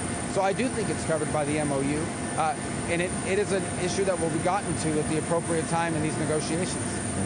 Let me ask you about Hormuz. He's trying to walk a line, it seems to me. It's a difficult one. On the nuke inspections, this is something, again, that Trump emphasized, that it's going forward. We're going to have nuclear inspections because if we weren't agreed on that point, then I'd walk away. That's what he said. General Jack Keane on Fox News made a good point on the topic. Since we've been here before, and I mentioned yesterday, we've seen nuclear inspections be relatively ineffectual with the Iranians because they have failed to discover previously on at least 3 occasions in the last 2 decades a robust, ongoing nuclear weapons program in Iran because the Iranians are less than forthright. And as Jack Keane explains, because, while the IAEA inspectors may be well-intentioned, we can't rely on them. Past is prologue. Their past records suggest we can't. On the inspectors, look, this is the president's #1 objective.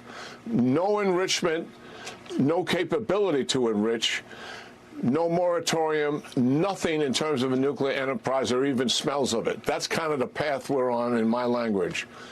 He has got to make certain that we are in control of those inspections anytime, anywhere. The IAEA has qualified people. They've done Iran over and over and over again. There are a bunch of Europeans who have done this, and they are good people. I'm not suggesting they're not, but they've been manipulated for years. The president needs his team on the ground with them, accomplishing his objectives with the complete bias that brings to the table. This is the #1 objective he's trying to achieve, and I think we got to have our boots on the ground, our experts on the ground, making sure they're being achieved. And if they have any doubts about it, dial the president back and talk to him about it. They should be working for him.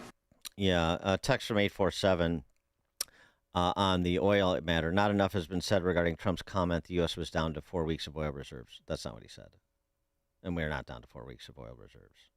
He was talking about the global market, and he was essentially, with a lack of precision, reiterating some of the concerns that big oil company CEOs had raised a few weeks earlier about where prices will go as you get into the summer if this matter is not resolved, because it is impacting the global oil supply. But, the lack of clarity and consistency in communication on these various aspects, some more complicated than others, by the administration is not helping. Marty in Naperville. Good morning, Dan. Hear me out. Let's just arbitrarily say everything is signed today. This becomes a beautiful world in Iran. be honest with you, what happened in New York last night is going to be the future. Everything that's done now in Iran in 5 years is going to be overturned and forgotten about if the Democrats get it again. What happened in New York last night may not go any further, but that's when they said Mondani would never get elected. I understand we need to get this done, but Dan, once the Democrats take all this over, everything that's been done is going to be for nothing. I mean, I hate to sound negative and everything, but the things are not going that well with the way with these elections where they're electing these, and they're not socialists, they're communists. Well, that's yeah, Marty, but that's in their primaries, their party's primaries, it's in New York State, and so the question, then the point you're making prompts the question, right? So then, what should we be doing, and what should the administration should be doing to make sure that that neo-Marxist party doesn't take over in, well, the House and Senate, or Senate in November, and what's going on in Iran right now, I don't think is helping. So what's the way out? Well, there is no way out. Right now, you got to stay focused as to what's going on. But I'm just saying what the future could look like is not very good. Anything Donald Trump could, as they say, cure cancer, and they say, well, now you put doctors out of business. I mean, whatever Donald Trump does. Thanks for the comment. I understand what the reflexively, TDS afflicted individual says, but there are a lot of people in this country that are independent-minded. Otherwise, Trump would have been elected, and twice, arguably 3 times. He certainly would argue that. And so they will make choices based on a comparative analysis. So the question is, what is the comparison that we're providing? We know what they're providing, and that's giving Republicans a lot more runway than they might otherwise have. So that's the good news. But what is the administration providing? What is the leadership of the party providing? Both in terms of candidates as well as in terms of substantive deliverables on these topics? Because that's what's going to inform the choice that people make in November. It's news, opinion, insight. This is Chicago's Morning Answer on AM 560. The Answer. Are you turning 65 and thinking about Medicare? Or are you over 65 and haven't enrolled yet because you still have coverage at work? Either way, Medicare done correctly will be the best health insurance you will ever have. Imagine having an annual deductible of only $283. There are only 2 good things about aging, wisdom and Medicare. But to navigate the Medicare maze properly, you need a mentor. Best part? My guidance costs you nothing. Call me. I can help. If you're tired of calling a bureaucrat at an 800 number to help you navigate Medicare, then you need a local expert on your side, your own health insurance mentor. C. Stephen Tucker from healthinsurancementors.com is someone I know and trust. He's a 30-year licensed broker who's been educating our listeners for more than a decade. Steve, how can our listeners get in touch with you? Thanks, Dan. They can visit healthinsurancementors.com or call me directly at 630-674-1551. That's 630-674-1551. AM 560, The Answer.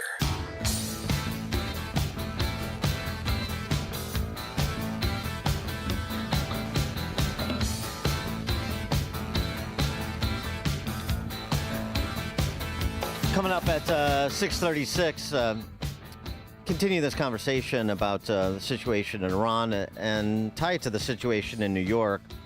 And this topic we've covered before, but it's been a few years, really since we left Afghanistan. Asabiyah. Asabiyah wins every time. 6:36. Now we check the headlines. 64 degrees in the QC Kinetics newsroom and variable clouds with a shower for today. Federal judge is blocking the Trump administration from making arrests at immigration courts. The late Tuesday ruling from a federal court in San Francisco says ICE policies of detaining migrants while in courthouse hallways has had a, quote, chilling effect, end quote, on some court proceedings. Former New York City Comptroller Brad Lander and a New York State Assemblywoman win their congressional primary elections after receiving New York City Mayor Zohran Mamdani's endorsement. Pennsylvania Democrat John Fetterman says Those wins are evidence voters are rejecting centrist and pro-Israel lawmakers. These are emerging the full pro-Hamas wing. A lot of these candidates that very likely are going to win tonight just declaring a war on just regular Democrats. Mark Zuckerberg wants to jump on the bandwagon with prediction markets. With Kalshi and Polymarket gaining some popularity, Meta is apparently working on an app called Arena. Reportedly, it will not involve bets with money when it starts, but that may change. Lake Michigan's choppy water conditions deemed too dangerous Tuesday afternoon to resume the search for a young teen boy presumed to have drowned near Michigan City's Lighthouse Pier Monday evening. It is not safe with the conditions that are out there, and it's just kind of monitoring it minute by minute to see if it will improve. Indiana DNR officer Alex Neal. Community leaders are calling for a bigger voice in how public money could be used for the proposed Chicago Fire Stadium development at the 78. While it is important for development to move forward, we're just worried that when you have a mega development this close to our community, Chinatown, Pilsen, Bronzeville, it does impact the communities. Grace Chan McKibben leads a coalition from Chinatown, Bronzeville, and other nearby neighborhoods opposed to a new proposal, arguing taxpayer dollars should be directed toward neighborhoods and not subsidize a professional sports franchise. A hockey blockbuster ahead of Friday's NHL draft. The Blackhawks receive Buffalo defenseman Bowen Byram and a winger, Jordan Greenway, for the 4th overall pick in the draft. White Sox 2-1 winners over Cleveland. Cubs beat the Mets. The news, a service of the AM 560 store. T-shirts, hoodies, and more from your favorite AM 560 brands when you go to 560theanswer.com/store. A check of the roads comes your way in 2 minutes on AM 560. Your home is a valuable asset, and you want to take care of your home. From roofs, siding, windows, and doors to furnaces, flooring, landscaping, and much more. Listen to your go-to for all things home. It's Home Answers Radio with your host, Roger Piper. Get answers from industry experts so you can make informed decisions about home improvement. Listen every Saturday at noon for Home Answers right here on AM 560 The Answer. Sponsored in part by JeffBuysYourHouse.com and by CenterGuard Plumbing. This is Carol Platt-Liebau for Townhall.com. A recent report issued by British Member of Parliament Rupert Lowe documents the grooming and horrific sexual abuse of as many as 250,000 young girls across England. These girls endured gang rape, brutal abuse, forced abortions and pregnancies, and even coerced Islamic conversion. And it happened while social workers, teachers, police, and prosecutors looked the other way. Now the victims are being failed again, this time by America's legacy media. Since the Lowe report was released, ABC, CBS, NBC, CNN, and MSN Now have devoted virtually no coverage to its findings. Legacy media journalists often lament Americans' declining trust in the press, but this is why. Media bias isn't only about how stories are covered. It's also about the stories legacy news organizations choose to ignore. This 4th of July, celebrate America the right way. Fire up the grill, invite the family over, launch the fireworks, and proudly display a handcrafted wooden American flag from UniqueWoodenFlags.com. These stunning hand-finished wooden flags are built with real craftsmanship and patriotic pride. Whether you want a classic American flag, military tribute flag, America First design, or a beautiful flag cross that celebrates both faith and freedom, they've got something for every proud American. Perfect for your home, office, man cave, lake house, garage, or as a meaningful gift for veterans, first responders, and patriots who still love this country. This Independence Day, don't just wave the flag. Display it with pride. Visit UniqueWoodenFlags.com today. That's UniqueWoodenFlags.com. If you've saved $100,000 or more for retirement, call Steve Shyman today at 833-945-7283. That's 833-WILL-SAVE, 833-WILSAVE. Schedule your no-cost, no-obligation retirement review and make sure your plan is built to protect what you've worked so hard to earn. And don't forget to listen to Steve's show, Protecting Your Assets, Saturday mornings at 8 a.m. right here on AM 560. Call now, 833-945-7283. On Salem News Channel, principled voices are shaping today's conversation. Scott Jennings brings clarity to the toughest debates. Josh Hammer's blistering commentary puts politics and culture on trial. And Alex Marlowe's insight connects us to what matters most. Watch anytime on Samsung TV Plus, Pluto TV, or find us on your screen at snc.tv. 3 new shows, 1 powerful lineup. Salem News Channel, across America. Amazon Business. Discover smart business buying where unmatched selection meets AI-driven tools to simplify complex processes so you can focus on what matters most. Learn more at amazonbusiness.com. Team Hochberg Traffic Center time. 8094 westbound between Klein and the Bishop Ford. You will find 2 right lanes blocked with an investigation into a medical emergency, and a left lane blocked on the eastbound side as well, too, with emergency equipment. Accident on the Tri-State left lane block northbound right at Duffy, and stop-and-go traffic on the Stevenson inbound between Ashland and the Ryan. Chicago's Morning Answer continues next. Now a check of your forecast from the Air Right Heating and Cooling Weather Center. Variable clouds, couple of showers, and a high of 76. Get the latest weather, traffic, and news updates online at 560theanswer.com. Now, from the Signature Bank Studios. Only the biggest stories, only the biggest guests, and only the biggest opinions. This is AM 560, The Answer. Top of the morning, Dan Proft here. Shortly after the fall of Kabul, Lee Smith wrote a piece over at Tablet Mag, tabletmag.com. Lee Smith, the author, investigative journalist. Asabiya wins every time, explaining how the Afghans were able to outlast the United States. Democrats and Republicans are right to blame each other for the fall of Kabul. It's a loss for America's bipartisan foreign policy establishment as a whole. For nearly 2 decades, Washington sent thousands of Americans to their deaths and spent trillions of taxpayer dollars to wage a strategically pointless war. And because, this is a good comment, and because both sides of the political divide should be held accountable, military as well as civilian officials too, it's unlikely that anyone ever will, right? When everyone is to blame, no one is to blame. And that's pretty much how it played out. But there's something else here. And Iran is different because there is a strategic point to Iran.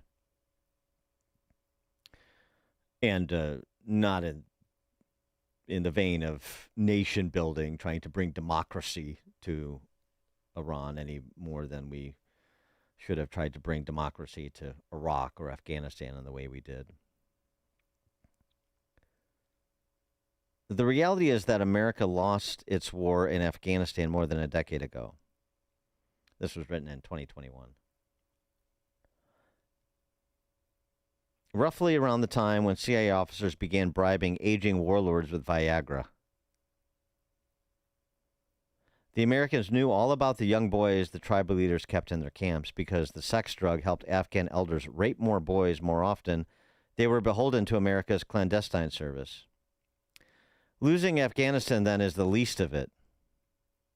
When you choose to adopt a foreign cohort's cultural habits, customs for which the elders of your own tribe would ostracize and perhaps kill you, you've lost your civilization.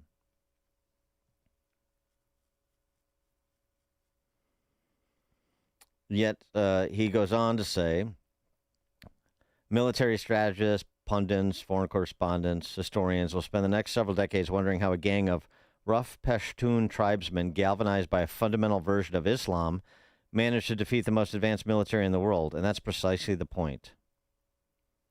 The problem with the American establishment is not simply that after 20 years in Afghanistan, it did not understand the country or foresee what its opponents were likely to do after withdrawing forces. More importantly, our ruling class is so alienated from its own roots that it no longer understands the character of the country it purports to lead and what makes it different, even exceptional. The evidence is that our elites sought to graft the effects of a civilization built by and for its own people, democracy, a military and police force, girls' schools, etc., onto a primitive society that had been bribed into accepting what we were offering.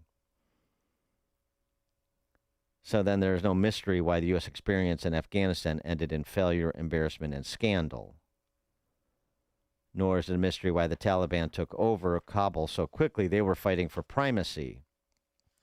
Their victory was foreordained. 312-642-5600, alphawealthgroup.com, call and text line. But, you know, it's becoming a little bit more difficult to just wave your hand at the elite, the quote-unquote elite, or the foreign policy establishment, because there's a lot of Americans that are, well, I would say fit the description here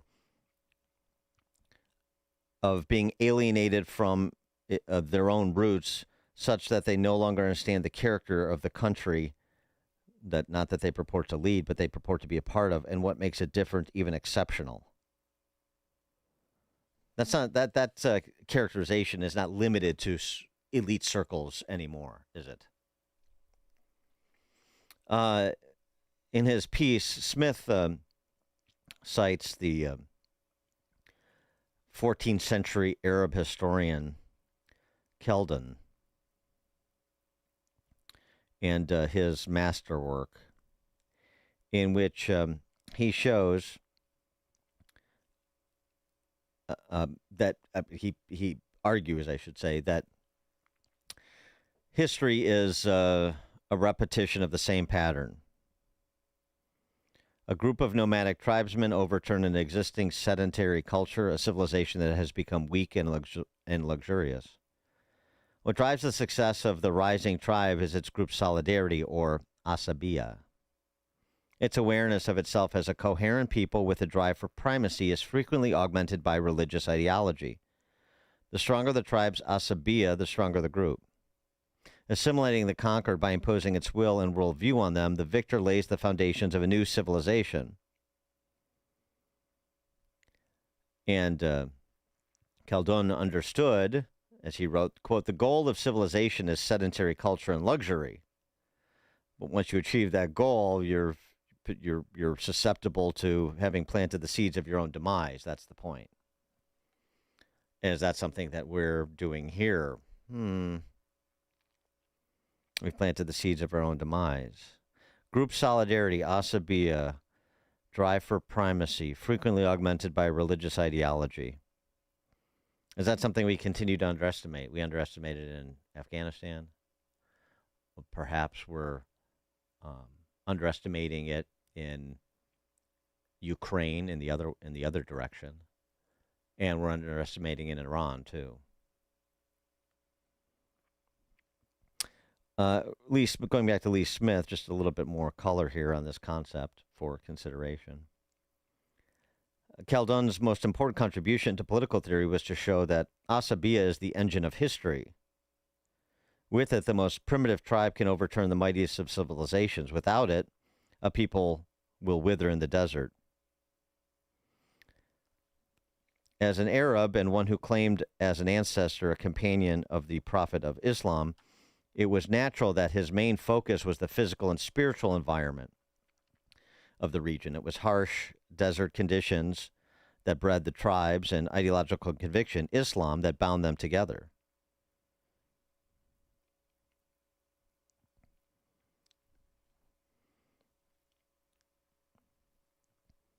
And I reference this on the domestic front too. What ties the situation in Iran to what happened in New York yesterday and what's happening within that party. How are these people winning? These people are crazy. Dalalisa, Daria Lisa Chevalier is, as you heard earlier in the show, as you heard in the news, wants to abolish ICE, the police, prisons, the concept of American citizenship. No one should ever be deported. Everyone who wants to be here should be here on their own terms. Play that clip. She believes that if you're an illegal alien in this country convicted of murder, you and you serve a prison sentence, although I'm not even sure she believes you should serve a prison sentence, and she doesn't believe in prisons. I don't know how you square that circle, but you shouldn't be eligible for deportation after having served a sentence because she considers that double jeopardy. Right? But how do these people keep winning? Or how are they ascendant? Taking over big cities, taking over one of the two major political parties in the country.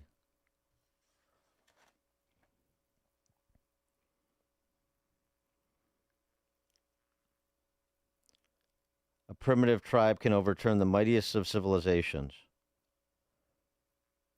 The success of the rising tribe is its group solidarity, its awareness of itself as a coherent people with a drive for primacy, frequently augmented by a religious ideology. How long have we been talking about the play of the left, solidarity and marginality, stitching all these coalitions together? There are certainly disagreements. It's tough to serve everybody's interests perfectly, but there are some common grievances that bind them, and augmented by religious ideology. And what's that ideology? It seems to me it's mainly Islam, and and bastardized forms, sort of Christianity and Judaism. I mean, that's a secularized, politicized versions of that. I mean, Christians like the good Presbyterian seminarian Jimmy Tallarico, whose view of Christianity is this. Yeah, and that's, I always think of myself as a Christian who hates Christianity, right? And like, I always get drawn back into it. Yeah, we believe you, Christian who hates Christianity, right? Right, those kinds of Christians. Solidarity. Corey Woodlawn. Thanks for taking the call, Dan. Polybus wrote about this in this series called Histories.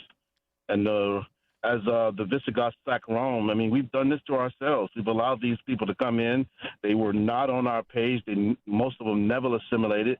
And this fresh batch we have now, they're not assimilating either. I mean, Chicago has so many flags on people's cars.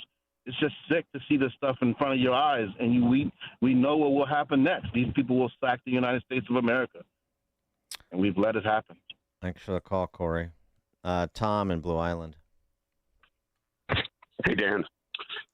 Eugene Burdick, Bill Lederer, wrote a book in the mid-'50s called The Ugly American, and it explained what all the mistakes the French had made in Vietnam about conventional warfare as opposed to guerrilla warfare. How about in Algeria? And the American generals were insulted by the idea that they should change their tactics and went ahead and let the exact same thing happen to them.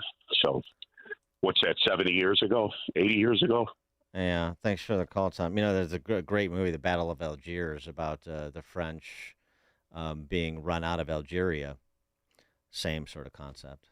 Plays, I mean, this 14th century Arab historian certainly picked up on something, because just in our lifetimes, there are myriad examples of exactly what he's talking about. Unfortunately, lessons not learned, including by our elites, but also, frankly, by a lot of our rank and file American citizens too.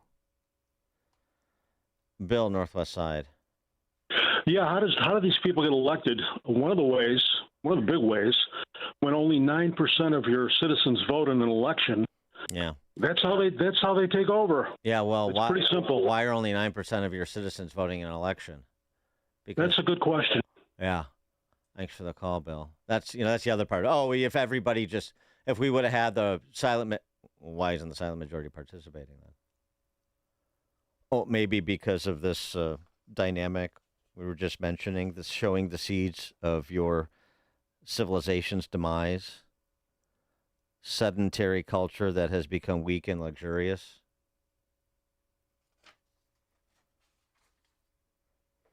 George in Naperville.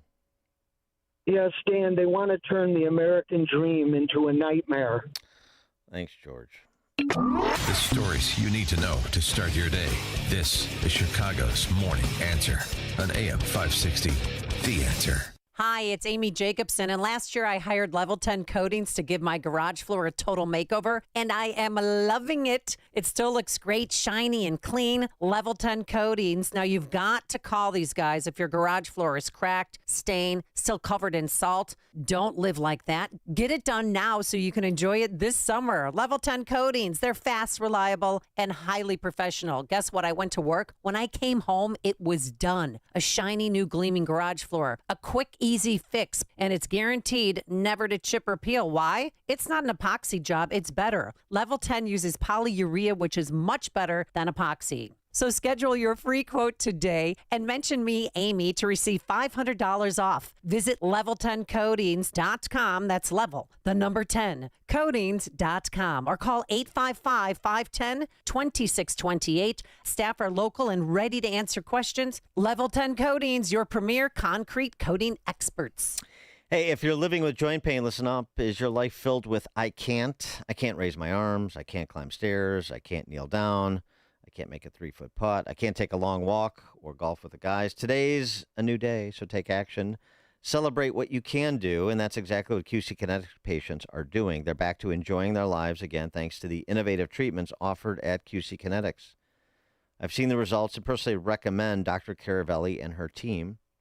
So many of you have been through their life-changing regenerative treatments done right in the office. There's no missing work, no surgery, no long recovery. The inflammation calms down. So schedule a free consultation if you haven't. You don't have to live a life of I can't. Have a conversation with my friends at QC Kinetics and tell them I sent you when you do. The treatments are natural. Don't watch summer pass you by. Once again, take action today by scheduling an appointment right now. Consultations are free. The number, 312-827-6261. Again, 312-827-6261. Make your summer pain-free. Call QC Kinetics at 312-827-6261. Signature Bank is Chicago's fastest-growing independently owned business bank, a bank where relationships still matter. Signature Bank knows your name and your story. I'm Dan Proft, and I know this because Signature Bank is my business bank. I'm Scott Bartmus, co-founder of ESCO, a security and fire alarm services business, and a customer of Signature Bank. We work hard to give our customers peace of mind, so it's nice to know that while we have our customers' backs, partners like Signature Bank have ours. When COVID hit, there was a lot of uncertainty for many businesses, particularly surrounding the PPP loan program, with parameters and deadlines changing constantly.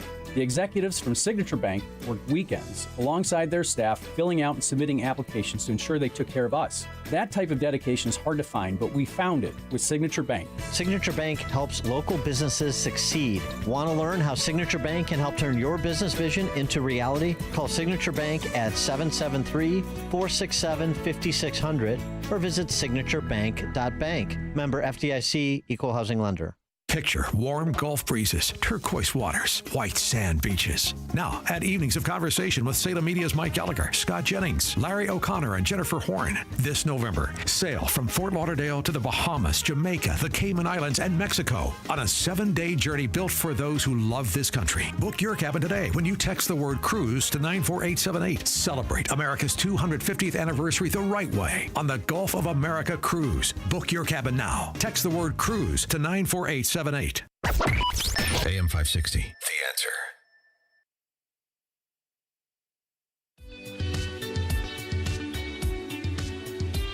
Coming up at 7:07, we're going to talk to Managing Director of the Foundation for Freedom Online about the rise of anti-tech terrorism. You heard some of that rap from the victorious neo-Marxists yesterday in New York. Alam Bukhari joins us at 7:07, bottom of the 7 o'clock hour. Our friend Steve Moore to talk about the economy and Trumponomics. It's now 7 o'clock on AM 560 WIND. America the Beautiful will never be a communist country. I'm Dave Anthony, Fox News. President Trump posted that early this morning after 3 socialists won Democratic primaries for Congress in New York City, all backed by Mayor Zoran Mamdani, who says his win last year was not the end of a political movement. It was the beginning. They're pushing to abolish ICE and overhaul the Democratic Party. And one of those shocking wins to some people would have been Darlisa Chevalier. She beat out a 5-term Democratic incumbent, Adriano Espaillat. He was actually the first illegal migrant to be a member of Congress, later getting his green card and being able to be here in the United States. Fox's Alexis McAdams. Another winner, Brad Lander, ousts another Democratic Congressman, Dan Goldman. The Senate has joined the House approving a war powers resolution attempting to limit President Trump's actions in Iran. Democratic Senate Leader Chuck Schumer says this war is disgusting and we hate it and it should be ended immediately. But in a Truth Social post, the president called it meaningless. And 4 Republicans who voted for it losers, something he'll get a chance to talk to them about at a GOP Senate lunch today. Although the White House says the war powers resolution that was approved by Congress holds no significance, it will be the first time that he faces some members of Congress after they voted to withdraw U.S. forces from the region. The president is also dismissing Iran's denial that they've agreed to nuclear inspections, saying they're wrong and they know they're wrong, and inspectors will be deployed at the appropriate time. Fox's Jackie Heinrich at the White House. The head of the UN's atomic watchdog said today the U.S. is right. The agreement does call for nuclear inspections, but an Iranian diplomat just responded saying that's only after a final deal is reached as nuclear talks continue. The president also just posted the Strait of Hormuz is open for oil and other shipping, Iran not charging ships. And now another potential problem. The Israeli defense minister said they won't get out of Lebanon even if the U.S. demands it. They lost another attack on Hezbollah. America's listening to Fox. 7:02, 64 degrees, cloudy skies this morning, and a chance of a couple of showers today. The first round of the NBA draft is in the books. North Carolina's Caleb Wilson went to the Bulls in a top 5 selection. Bulls took Dalen Swain with the number 15 pick in the first round as well. Lake Michigan's choppy water conditions still deemed too dangerous Tuesday afternoon to resume the search for a teen boy presumed to have drowned near the Michigan City Lighthouse Pier Monday evening. It is not safe with the conditions that are out there, and it's just kind of monitoring it minute by minute to see if it will improve. Local youth will weigh in next with community mentors and some city leaders to figure out how to try to prevent teen takeovers and rioting. The most recent teen rioting was at 57th Street Beach, where Chicago police ended the gathering and arrested up to 50 people, recovering guns. 26th Ward Alderwoman Jessie Fuentes will chair that meeting and allow teens to share their thoughts and ideas about the so-called takeovers. Most of the city of Chicago is suing Airbnb, and one of its most active hosts in the city, Slumber Stay. The lawsuit claims defendants have profited from unlawful short-term rental activity. And the Justice Department is charging 19 Illinoisans, 3 of them from Chicago, with various healthcare fraud schemes.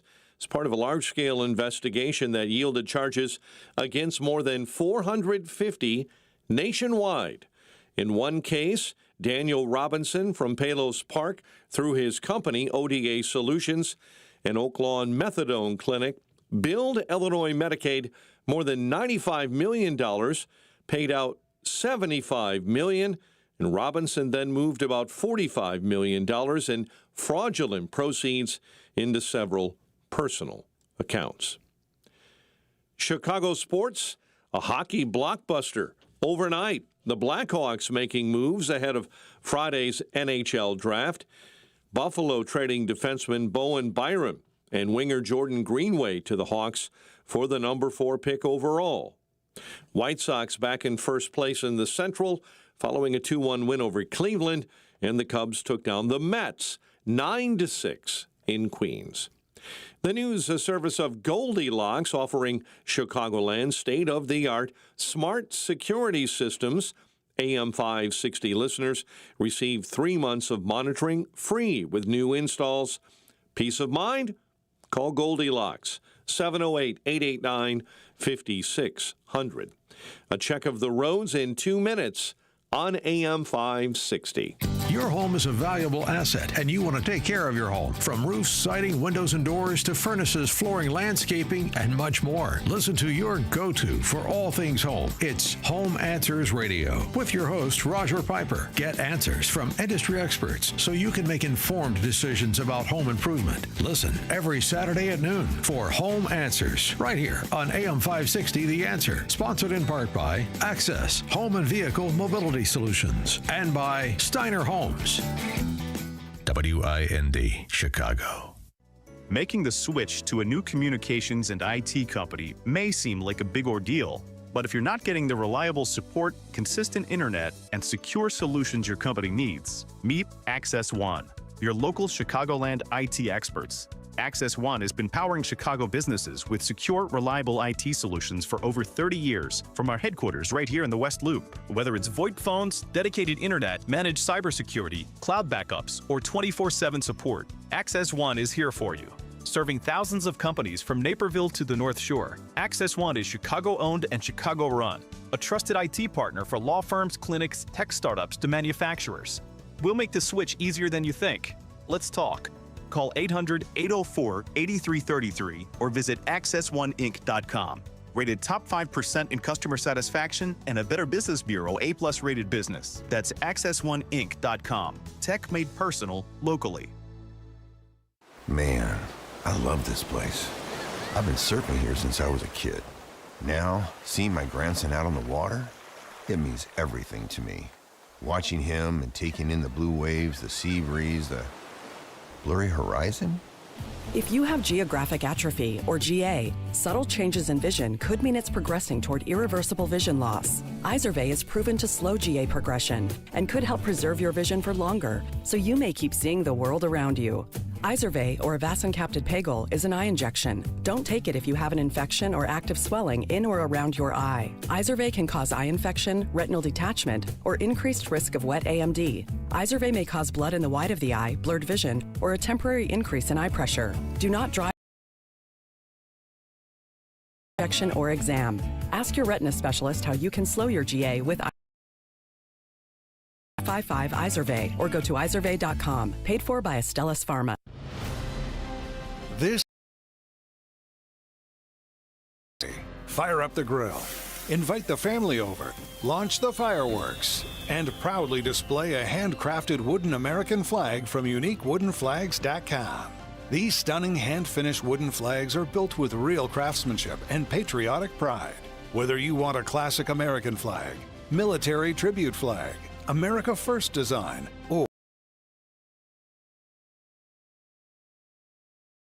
something for every proud American. Perfect for your home, office, man cave, lake house, garage, or as a meaningful gift for veterans, first responders, and patriots who still love this country. This Independence Day, don't just wave the flag. Display it with today. That's uniquewoodenflags.com.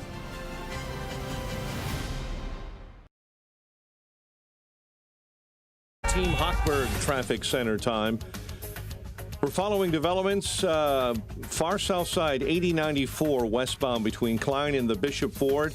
That medical emergency has turned into a fatal traffic accident involving a pedestrian who was changing a tire on a vehicle. 2 right lanes remain blocked as you travel in that area westbound between Klein and the Bishop Ford, and the investigation does continue. Clearing an accident on the Tri-State northbound between Lake Cook and Duffy Lane, and delays on the Stevenson between Ashland and the Dan Ryan. Chicago's Morning Answer continues next, but now your forecast from our Air Right Heating and Cooling Weather Center. Today, expect a mix of sunshine and clouds with a chance of showers and a thunderstorm in the afternoon. Keep an eye out for gusty winds and small hail with any downpours. The high will reach 78 degrees. Tonight, anticipate a few evening showers and a thunderstorm with mostly cloudy skies later on. The low will be around 63 degrees. I'm meteorologist Jason Caterina on AM 560, The Answer. Get the latest weather, traffic, and news updates online at 560theanswer.com. This hourly segment is brought to you by Goldilocks, offering 24/7 security solutions for homes and businesses. Call them today at 708-889-5600. Now, from the Signature Bank Studios. This is Chicago's Morning Answer with Dan Proft on AM 560. The Answer.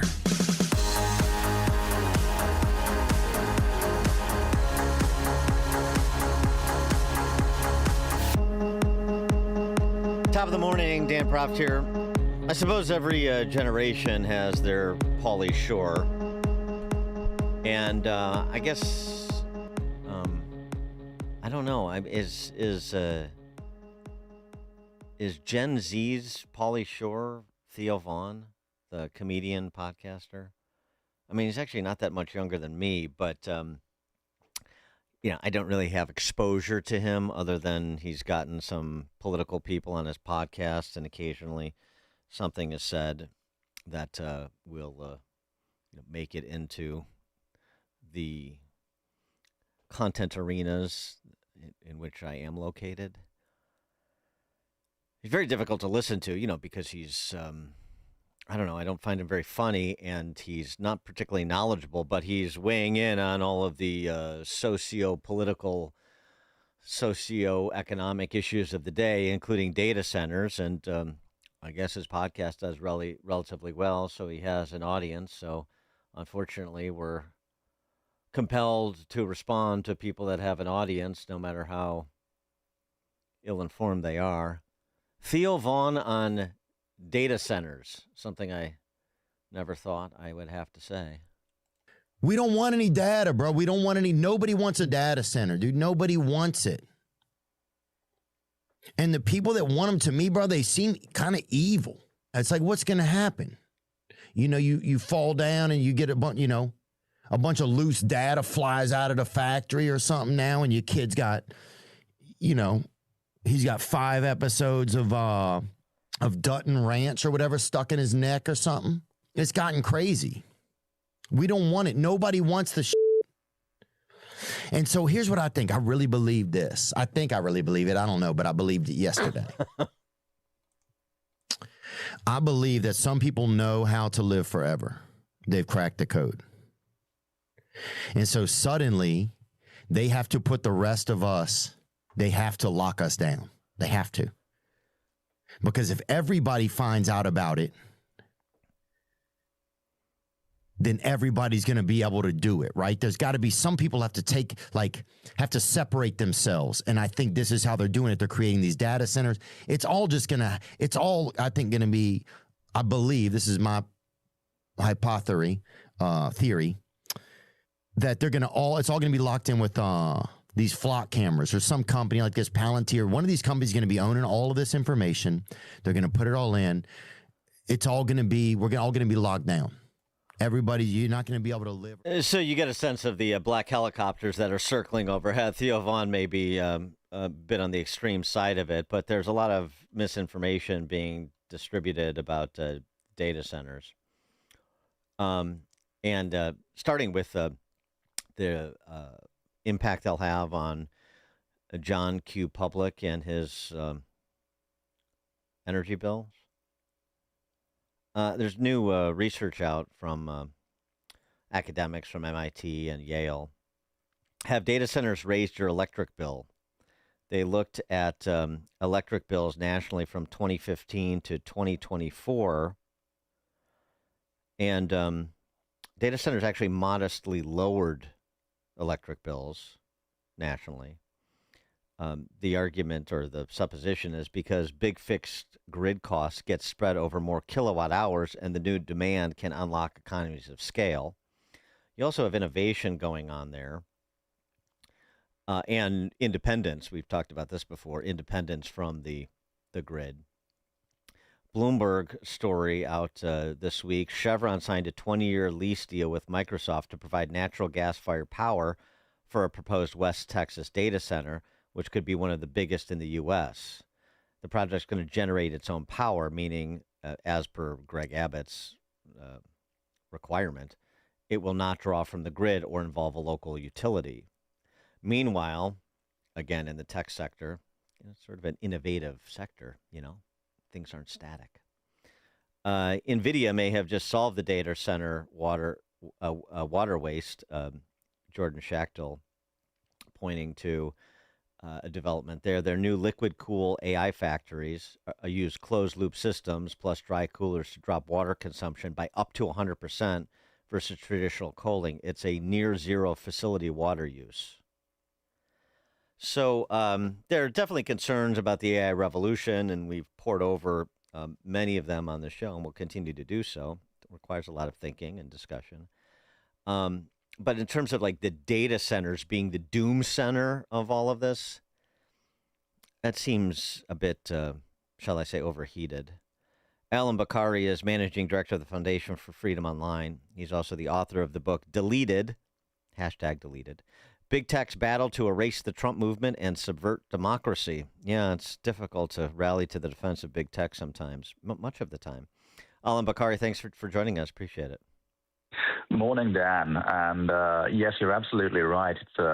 It's a little bit odd, my current position, because I spent most of my career criticizing big tech for interfering in elections, for censoring political content, which they still do often under pressure, especially from foreign governments. But I find myself increasingly defending big tech from some of the wild claims that are being made. Yes, especially about data centers. There's some people who figured out how to live forever, and the data centers are somehow an enslavement mechanism, so that we don't find out about these people who are not only our superiors but are immortals. How about that? Yes, and there's this general sense that the Silicon Valley and Palantir especially, for some reason, has become the object of paranoia. That there's this grand conspiracy to control us all. I think there are people who want to control us all, but those are mostly state governments and people who write hate speech laws in the European Union. They do want to control their populaces, but they also hate the tech companies because the tech companies are no longer cooperating with their censorship directives. The interesting you bring up Palantir too, and the recently in the crosshairs. Well, because Alex Karp, two problems with Alex Karp. For many of these neo-Luddites. One is that he's Jewish, and two is that he has sort of broken ranks from the big tech political orthodoxy and embraced a lot of the things that Trump and Trump administration have done, and so that is verboten in certain quarters, like frankly, the politicians we heard yesterday in New York who were victorious railing against the tech oligarchs and so forth.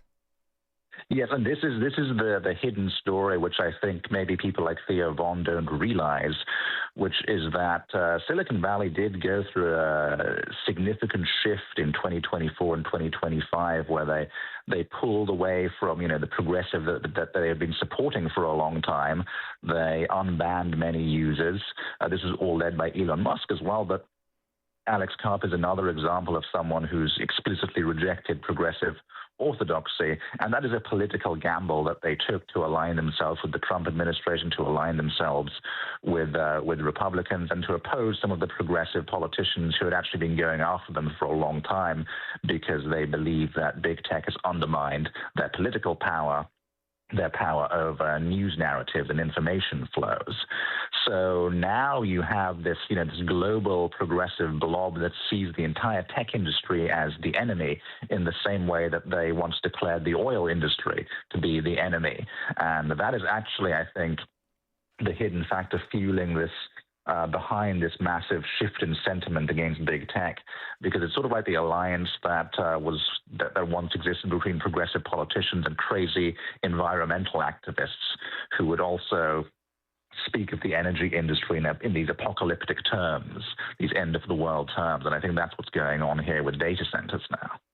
Yeah, that eco-terrorist Andreas Malm, who wrote the book How to Blow Up a Pipeline, I'm looking forward to his next offering, How to Blow Up a Data Center, right? This is what the group, the individuals that we're talking about that are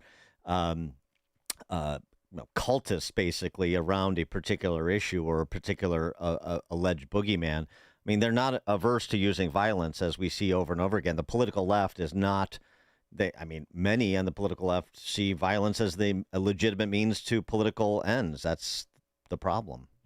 Yeah, and this has become a trend. So I just wrote an article for The Spectator on anti-tech terrorism, which is really not an exaggeration. I want to avoid, people are too quick to throw around words like extremism and say there's a terrorist threat, but there've been a string of, actually violent incidents against the AI industry. There was a councilman in Indiana who had his home shot at because he supported a data center in his local area.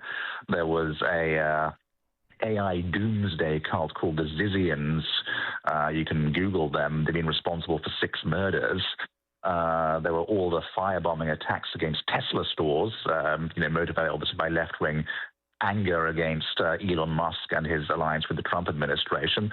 And then Sam Altman, who's frankly not my favorite tech oligarch, very left-wing, but he was targeted. His home was targeted with a Molotov cocktail by someone who had a manifesto saying he wanted to kill AI CEOs. So this is actually becoming a trend. Yeah, well, and the idea that the left would cannibalize some of their own if they become inconvenient, that certainly is not novel, and should be unsurprising to to people who pay attention. Indeed. Yeah. But it's also not just the left, as I don't think Thea Von is really a leftist. No. So this is like cutting across political boundaries. But I think it's important that especially people who are not on the left understand the political element. Part of the reason why there's all this animosity against tech is because they stopped censoring people, because they stopped engaging in political interference on behalf of left-wing globalist governments. Yes, and some of the other recent reporting is that something the left should understand. Maybe they embrace. I don't know. It'd be interesting how they would process this, but that the Chinese Communist Party and other foreign adversaries are fueling campaigns to oppose data centers in the United States. So maybe there's sort of an element maybe too of just astroturfing on the left going on because they're getting paid by Naval Singham or their other communist overlords. Yeah, and that's another thing where I want to be careful there, because obviously it's very easy to say people are the stooges of a foreign government. We saw that with Russiagate. I want to see them. Want to wait for more evidence there. But I can certainly see how it's in the interest of the Chinese state to do this, because they're the second competitor to America in terms of the AI industry, and whoever controls the AI industry and leads in it is going to control the economies of the future and the militaries of the future. This is really probably the only advantage that America has over China, at the industrial level. So that's obviously very, very important for the Chinese. Allum Bokhari, Managing Director of the Foundation for Freedom Online and author of the book #Deleted, Big Tech's Battle to Erase the Trump Movement and Subvert Democracy. Allum Bokhari, thanks for joining us again. Appreciate it. Thanks, Dan. And you join us on the alphawealthgroup.com answer line. The more you listen, the more you'll know. This is Chicago's Morning Answer. Morning Answer on AM 560. The Answer. Hello? Sir, this is Officer Peterson. There's been a string of break-ins in the area, and your office, it was hit. Hit? What do you mean? We were robbed? Looks like the back door lock was easily pried open, and they moved through the building like they knew exactly what to take. We see wires everywhere. No computers. What? No computers?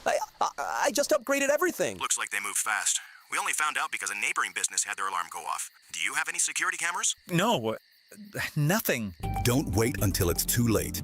Goldilocks protects Chicagoland businesses with custom security solutions. From reinforced commercial doors with keyless entry to cameras and 24/7 monitoring that alerts authorities immediately. Schedule a free on-site assessment at GoldilocksInc.com. Again, that's GoldilocksInc.com. Plus, AM 560 listeners get their first 3 months of monitoring free with a new install. Call 708-889-5600. That's 708-889-5600. Goldilocks, Chicago's premier locksmith doors and security systems company since 1981. Hey, if you're living with joint pain, listen up. Is your life filled with I can't raise my arms, I can't climb stairs, I can't kneel down, I can't take a long walk or golf with the guys? Well, today's a new day. Take action, a day to celebrate what you can do. And that's exactly what QC Kinetics patients are doing. Back to enjoying their lives again thanks to the innovative treatments offered at QC Kinetics. I've seen the results and personally recommend Dr. Caravelli and her team. So many of you have been through their life-changing regenerative treatments done right in the office. No missing work, no surgery, no long recovery. The inflammation calms down. I want you to schedule a free consultation. You don't have to live a life of I can't.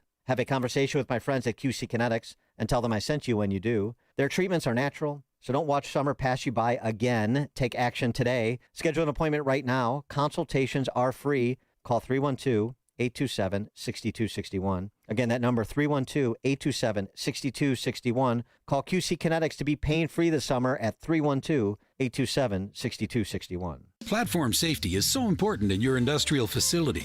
You need to keep personnel safe and meet OSHA requirements. Experience one problem with your platforms, and you could be facing costly fines or worse. Vans Industrial helps you meet OSHA standards to keep your employees safe. Hi, I'm Dave Van Camp, president of Vans Industrial. As a metal fabricator, I know the importance of keeping your workplace safe.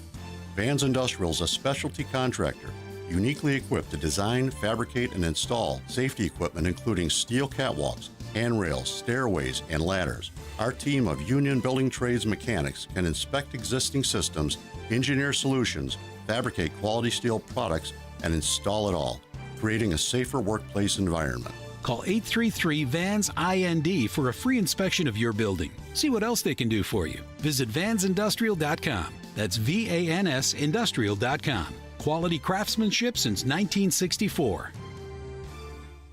Are you turning 65 and thinking about Medicare? Or are you over 65 and haven't enrolled yet because you still have coverage at work? Either way, Medicare done correctly will be the best health insurance you will ever have. Imagine having an annual deductible of only $283. There are only two good things about aging, wisdom and Medicare. But to navigate the Medicare maze properly, you need a mentor. Best part? My guidance costs you nothing. Call me. I can help. If you're tired of calling a bureaucrat at an 800 number to help you navigate Medicare, then you need a local expert on your side, your own health insurance mentor. C. Stephen Tucker from healthinsurancementors.com is someone I know and trust. He's a 30-year licensed broker who's been educating our listeners for more than a decade. Steve, how can our listeners get in touch with you? Thanks, Dan. They can visit healthinsurancementors.com or call me directly at 630-674-1551.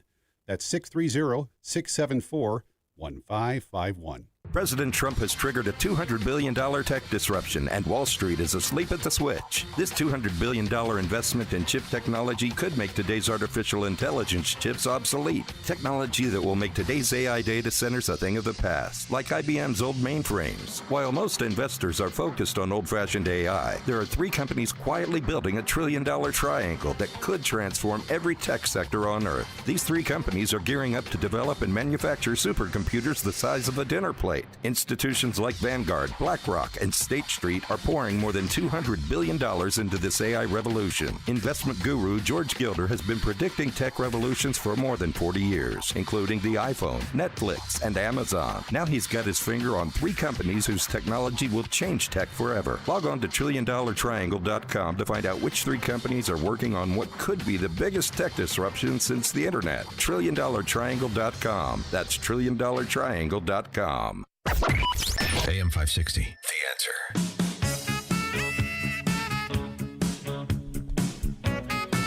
Dan Proft here, just following up on our conversation with Alan Bakari, in part on leftist anti-tech violence. Is there anything that is beautiful or innovative that the left won't protest and use violence to derail? This half a dozen arrests of people vandalizing the newly restored reflecting pool in front of the Lincoln Memorial? Have you seen these protesters and vandals online that dressed up like algae, with Team Algae signs, and they want the reflecting pool to be algae-ridden, dirty, like it was prior to Trump's restoration and resealing of the reflecting pool? I mean, it's just, boy, really something. Art is smarter than MAGA. Art is smarter than MAGA. Art is smarter than MAGA. Art is smarter than MAGA. President Trump commenting on what he saw after the restoration, trying to beautify the place a little bit. Not a terrible idea, for the American people to enjoy when they visit their government town. We had vandalism. No, vandals. It was all, we have I think 290, 300-foot slit right through it, probably a box cutter or a knife of some kind. Or we had people lifting up the basic, some of the, it's not a lot of damage, but we'll probably have to let the water out and refix it. They went in there with a knife. I was just told by the people over at Parks, they have 5 people are arrested and 5 people are under investigation right now. And it's a sad thing. In addition to that, we put brand new, beautiful grass all around. They put these massive letters on the grass. Yeah, how do you vandalize a pool? Well, you cut 300 feet of sealant out of it, I guess. That's one way to do it. I mean, that's next level TDS now, where you're opposed to clean water in favor of algae-filled water because Trump cleaned up the reflecting pool to beautify the place. Always finding a new bottom. You can count on the left to do that. Coming up at 7:37, we'll talk to Stephen Moore about all matters economic, including the great property tax revolt of 2026 coming to a state near you, except not one named Illinois. Now we check the headlines with Mike Scott. 7:31, 64 degrees. Variable clouds and a couple of showers in the forecast today. Lake Michigan's choppy waters still deemed too dangerous to resume the search for a teen boy presumed to have drowned near Michigan City, Indiana's Lighthouse Pier. It is not safe with the conditions that are out there, and it's just kind of monitoring it minute by minute to see if it will improve. Indiana DNR officer Alex Neal, the victim believed to be a 13-year-old boy from Michigan City. Democrat Socialists, the big winners in New York's primary elections. Brad brings a kindness to this work. He brings a sincerity to this work. He brings a vision of politics that is more than what we've seen for so long. New York City Mayor Zohran Mamdani on Brad Lander's win. The NCAA Division I cabinet approving a landmark age-based eligibility model. Reporter Tammy Trujillo explains what that will mean for college athletes. The organization voted on the move Tuesday, though the action isn't final until its meeting concludes today. The new system starts an athlete's eligibility clock at full-time college enrollment or the academic year following their 19th birthday, whichever comes first. The change replaces the model that allowed 4 seasons of competition over 5 years without age restrictions. The new system is set to be implemented this summer, with athletes entering college in 2027 and beyond falling under the age-based framework. I'm Tammy Trujillo. The Justice Department charged 19 from Illinois, 3 of them from Chicago, with various healthcare fraud schemes on Tuesday that yielded charges against more than 450 nationwide. A Glendale Heights man is accused of shooting a gun through a wall and wounding a sleeping person in another room. The incident happened early Tuesday morning. Fernando Cardoso has been charged with reckless discharge of a firearm. Illinois Secretary of State and State Librarian Alexi Giannoulias awarding more than $27 million in grants to libraries yesterday. In communities large and small across Illinois, libraries have become some of our most important public spaces now more than ever. Meantime, after banking even more union donations into campaign coffers, Janulius remained mum when pressed if he's actually running for mayor of Chicago. Today's about our libraries. Today's the best part of the job, being the state librarian. I enjoy it. But caps on fundraising are being lifted in the race for Secretary of State. Money raised for that, for Janulius, can be transferred to another opportunity to run for another office. Chicago sports. Blackhawks make a blockbuster move ahead of Friday's NHL draft. Buffalo trades defenseman Bowen Byram and winger Jordan Greenway to the Hawks for the number 4 pick overall in the draft. First round of the NBA draft in the books. North Carolina's Caleb Wilson is a Bull. And with the number 15 pick in the first round, the Bulls took Dalen Swain. The news, a service of Goldilocks, offering Chicagoland state-of-the-art smart security systems to protect your home or business. AM 560 listeners receive 3 months of monitoring free with new installs. Call Goldilocks, 708-889-5600. A check of the roads coming up in 2 minutes on AM 560.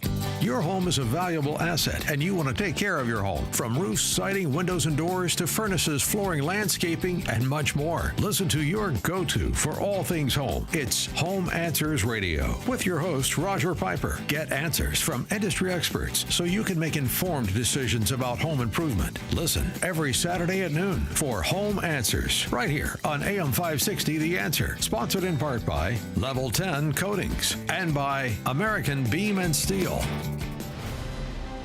This 4th of July, celebrate America the right way. Fire up the grill, invite the family over, launch the fireworks, and proudly display a handcrafted wooden American flag from UniqueWoodenFlags.com. These stunning hand-finished wooden flags are built with real craftsmanship and patriotic pride.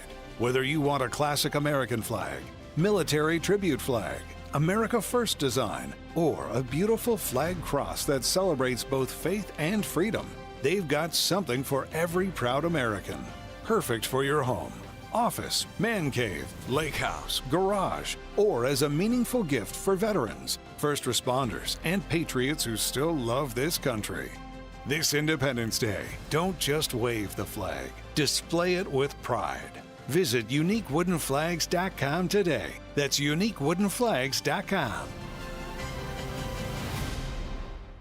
With things moving fast to resolve the situation in the Middle East, the headlines may change, but the fundamentals haven't. America's debt continues to climb, and uncertainty still hangs over the global economy. That's why investors continue turning to one asset that has stood the test of time: physical gold and silver. For generations, gold has been viewed as a safe haven asset during periods of geopolitical tension and market volatility. That's why Advantage Gold wants to send you a free gold investment guide valued at $49, plus a free copy of economist Ken Rogoff's acclaimed book, Our Dollar, Your Problem, when you call 800-900-8000. Discover why central banks are buying gold, why many Americans are diversifying with precious metals, and how a tax and penalty-free rollover into physical gold and silver may fit into your retirement strategy. Don't wait until the next crisis dominates the headlines. Call Advantage Gold at 800-900-8000 right now. Consult your financial advisor before investing. Call 800-900-8000. Let Cole Digital turn your outdoor space into the ultimate entertainment setup. With a 75-inch SunBright outdoor TV that can stay out year-round and great sound throughout.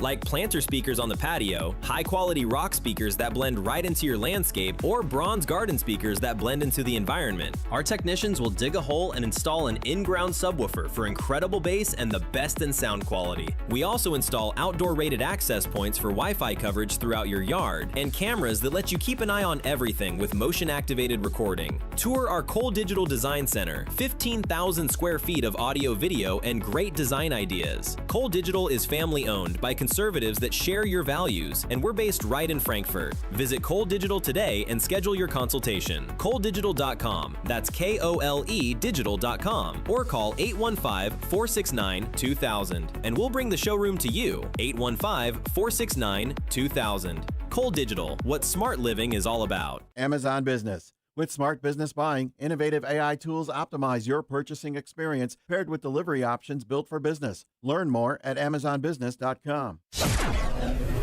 Team Hochberg Traffic Center time. Glendale Heights, an accident. Glen Ellen Road and Gregory. Still major trouble westbound 8094. It's a fatal accident where a pedestrian changing a tire was struck and reportedly killed. 2 right lanes blocked as that investigation continues between Burr and the Bishop Ford Freeway. Stop and go on DuSable Lakeshore Drive, northbound 18th up to Monroe, and a disabled vehicle blocking a left lane outbound on the Stevenson between Western and Pulaski. Chicago's Morning Answer continues next. But now your forecast from our Air Right Heating and Cooling Weather Center. Variable clouds, couple of showers, and a high of 76. Get the latest weather, traffic, and news updates online at 560theanswer.com. This hourly segment is brought to you by In the Know with Craig Bolanos, powered by VestGen Wealth Partners. Sunday morning at 10 on AM 560 The Answer. Now, from the Signature Bank Studios.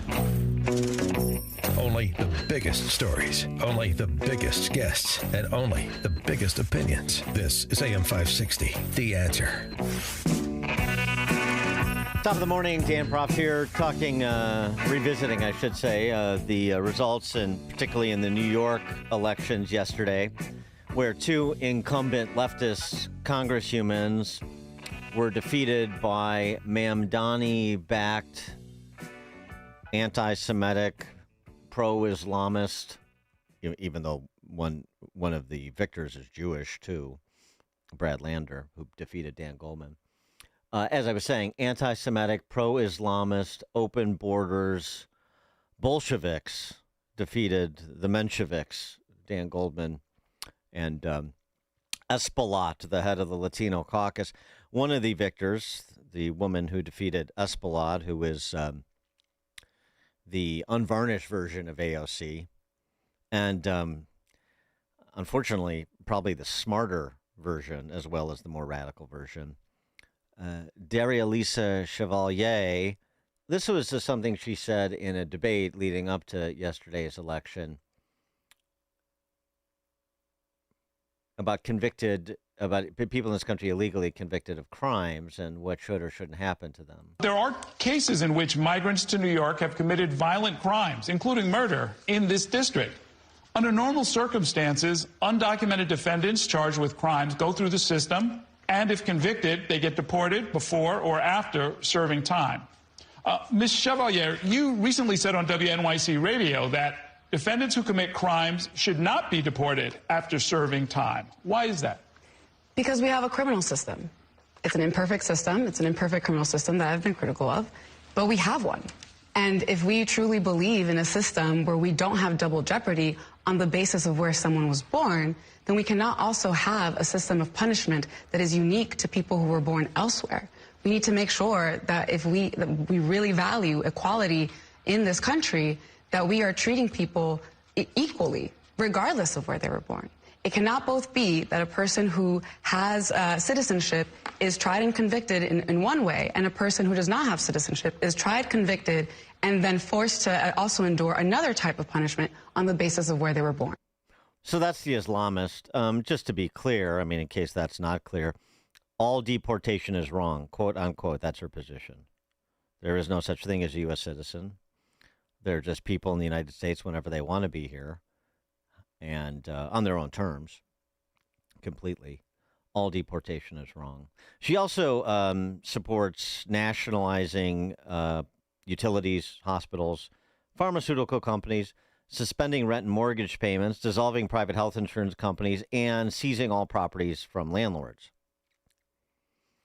Yeah. Abolish ICE, abolish gender, abolish private property, abolish. Got to make way for the revolution. So that's the Islamist victor. The Islamist sympathizing victor, Brad Lander, who, as I said, is Jewish. This was from a campaign rally leading up to yesterday's defeat of Dan Goldman, who's also, I mean, Dan Goldman is awful. Over the top, demagogue, irresponsible, especially as a former prosecutor. pandering simp. And none of it was good enough. He got blown out by this guy. Solidarity is not just a feeling of unity. It's a practice of building alliance across differences. And it's the practice we need against our biggest opponents. And I don't mean Wemby and the Spurs. Solidarity is the energy we need to fight Trump's fascism, to abolish ICE, to stand up to the billionaires who are rigging our economy, so we can win a city everyone can afford and where everyone is welcome. We've had it with corporate Democrats who don't know what time it is. This is not the time for strongly worded letters or high-dollar fundraisers or elections bought by billionaires or crypto bros or AI oligarchs. It's time for a politics of solidarity, of neighbors standing up for each other, of refusing to compromise on anyone's dignity or anyone's humanity. Solidarity is how we fight back and how we win. Thank you very much. Yeah, well, if he strays from the Intifada, they'll come for him, I guarantee you. For more on yesterday's election results, Stephen Moore, economist, author of The Trump Economic Miracle and the Plan to Unleash Prosperity Again. Stephen, thanks for joining us. Hey, good morning, Dan. And, I was just listening to what you were saying about what's going on and listen to that speech. What strikes me is that who was that was giving that speech? The city comptroller, Brad Lander, who defeated Dan Goldman. Yeah, so these people are uneducated. They're not stupid. I mean, obviously he's a good speaker and he uses big words, but this is really a dangerous trend, folks. I mean, Dan, you and I joke around on this show all the time, but these people are deranged. They're very dangerous. And so just in our hotline today, I'm going to give you some of the elements of this kind of Democrat socialist manifesto that is taking root everywhere. As you know, I live in Washington, D.C. We now have a Brandon Johnson who is now going to be our mayor, very much like so. And so, you've got now Seattle, you've got Washington, D.C., you've got New York City, and you've got Los Angeles that all are run now by radical socialist leftists. And here are some of the things that they are promoting. And you mentioned some of these, but abolish the United States Senate. You know why they want to do that? I'm not sure. Why do they want to get rid of the Senate? I'm not really quite sure. Too deliberative. The direct democracy. Too deliberative. Oh, right. Yeah, it holds things up. Every little state can't have two senators. Okay, defund the Pentagon. I'm in favor of cutting the Pentagon budget. defund the Pentagon. No national defense. Yeah. Okay, here's another. Offering universal amnesty to legal immigration.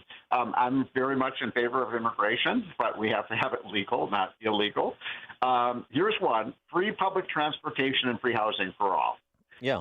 They're going to do that in New York. It's going to cost $600 million to have the free buses. Where's that money going to come from? Yeah. Here's another one. I'm not done yet. Transfer. You'll love this one. Transfer ownership of major corporations to the public. We're not going to have private companies anymore. And then finally, cut police budgets annually to zero. Yes, defund the police. That's America, folks. And these guys are winning. I mean, here's the thing that's scary about this. They're winning all over the place in the Democratic Party. The Democratic Party has had a hostile takeover.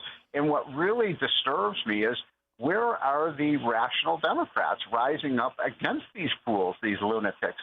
I mean, you do have Rahm Emanuel is one of the few national Democrats. Oh, please. Wait a minute. I know it. That's how bad it is that Rahm Emanuel is the voice of reason in the Democratic Party today. But no one else in the Democratic Party is willing to stand up for these people and say they are lunatics. Yeah, well, there's one you forgot to. I also understand their demand is that Zoftig DEI hire at J.P. Morgan who was fired for stealing a garbage can after dumping trash on the street. They demand that she be made CEO of J.P. Morgan. She's going to take over too. I think that's one of their other demands. I mean, we laugh about this, but we only have two parties in America. We have a Democratic Party and a Republican Party, and I'm not, neither are you, Dan. We're not rah-rah Republicans. We're not here to tell people, Republicans are the solution to all our problems. But this is really pretty scary. I mean, Bill Clinton, would be laughed out of the Democratic Party today with his views, about balanced budgets and things like that. So it's scary, and I think it's really incumbent on people who are Democrats, who believe in America, believe in prosperity, to start striking back against this, but they're afraid to. Yeah, I mean, one of the other things too is who really serves as their constituents. I'm talking about these Mamdani Marxists, right? And I think we want to believe again that it is the turnout was low. It's this radical element and so on and so forth. And then you see who is actually at these victory parties for these Marxists last night, and it's a bunch of young suburban white kids. Well, did you see who turned out last night at the big victory party? Well, Karl Marx was there and Lenin was there. He showed up too. I don't know if you've seen the photos of that. But, yes, no, big, but big celebration. Yeah, but I mean, their audience is more complicated than I think we want to believe, and that also is frightening. Yeah, and now look, some of it is just kind of an anti-Trump phenomenon. Yes, but it is frightening to me, and it would bankrupt the country. And our great cities are being, destroyed by these policies. Washington D.C. now, where I live, is going to go down the drain, and Chicago is not doing well. And so, what do we do about this? I mean, why do we? I think it goes all the way down to our education system. That our kids. Especially, by the way, the ones who graduate from college are the worst. Yeah, well, I mean, Daria Lisa Chevalier is a Columbia grad, so there you go. I mean, right. The Ivy Columbia, League. That's an Ivy League school. Yes, they strike again. The Ivy League. I'm going to tell you something, Dan, and I would not have. I'd say no way 3 months ago would this happen, but I'm going to make a prediction to you. Okay, and are you sitting down, Dan? Because yes, I I'm ready. actually believe right now that if the Democratic presidential nomination was up and they would have primaries, I believe that AOC would be the Democratic nominee. I mean, that's not something it's something I would have laughed at, like I said, a year or two ago. Not anymore. Yeah. I wouldn't laugh at that. I mean, she's going to be clearly one of the three front runners, and she could win. Okay. Sorry about that, folks, but I'm just calling them as I see them. I'm just calling balls and strikes here. I hear you. You've got this. Okay. Political, but momentum is a funny thing, and like you say, there's this. This is a revolutionary party, this so-called Democrat Party, but within the party is you have this struggle for primacy, and right now it's the Bolsheviks are running the table on the Mensheviks. Yeah. I wanted to get on a more happy note, at least if you live in certain states. The property tax revolt that's Ron DeSantis started in Florida, it's not limited to Florida anymore. Yeah, so it's happening around the country. Of course, it's happening in red states, not so much blue states. Yeah. But you're seeing about 10 states that are talking about not just cutting their property taxes, but potentially eliminating property taxes, which would be amazing. Florida has gone, 50% of the way there. And by the way, Florida has no income tax. I mean, it's pretty amazing that they're able to provide better services in Florida with no income tax than, Illinois, Massachusetts, New York can with sky-high income taxes. But, that's the time now is to cut these property taxes, because what's happening is people are being pushed out of their homes. They can't pay their property taxes because the rates keep going up and the assessments keep going up. I live in Montgomery County, Maryland, which is one of the socialist counties of America. I mean, literally, we may have to move here. We love our home, but we can't afford our property taxes. We're doing fine financially, but the property taxes are just killing us month after month after month. We know that all too well in Illinois, of course. Stephen Moore, economist, author of The Trump Economic Miracle. Stephen, thank you as always. Appreciate it. Well, were you at the big party last night? With Karl Marx and Lenin and all the great. Great socialists. No, I was having. I try to stay in safe enclaves, my safe spaces like Olympia Fields Country Club, where I was having dinner after playing golf. So I'm away from that crowd. All right, take care. Bye. See you, Steve. And he joined us on the alphawealthgroup.com answer line. It's like a hot, steaming cup of information to start your day. It's Chicago's Morning Answer on AM 560. The Answer. Don't miss In Grace with Pastor Jim Scudder Jr. Now heard on Sunday mornings at 7:30. Tune in and find hope as Jim Scudder explores God's Word and His world each Sunday morning right here on AM 560. The Answer. John was an active man. He'd go for runs, walk the golf course, and always take the stairs instead of the elevator. But then bone-on-bone knee pain got in the way and affected his mobility. It became too painful to even go for walks. And when it seemed like John's only option was knee replacement surgery, a friend told him about the Joint Relief Institute and their affordable, non-surgical knee pain relief. John met with the Joint Relief Institute and discovered their lubricating gel treatment could rejuvenate his lost cartilage. Safe, effective, no surgery. Long story short, John is now back to being active without pain or medication. There is an alternative to knee replacement surgery. Stop living in pain. Call the Joint Relief Institute today, 708-315-6800, or visit jointreliefinstitute.com. Locations in Glenview, Oak Brook, and Orland Park. That's 708-315-6800. Medicare and most private insurance plans accepted. Reclaim your mobility with the Joint Relief Institute. Feel like you're trying to push a boulder uphill wearing skates? If you run or manage a local business today, you're challenged like never before. We get it, and we want to help. We're Salem Surround. We're a full-service marketing agency that'll help you increase your customer base by designing incredibly effective plans to reach your consumers day, night, and everywhere they might be.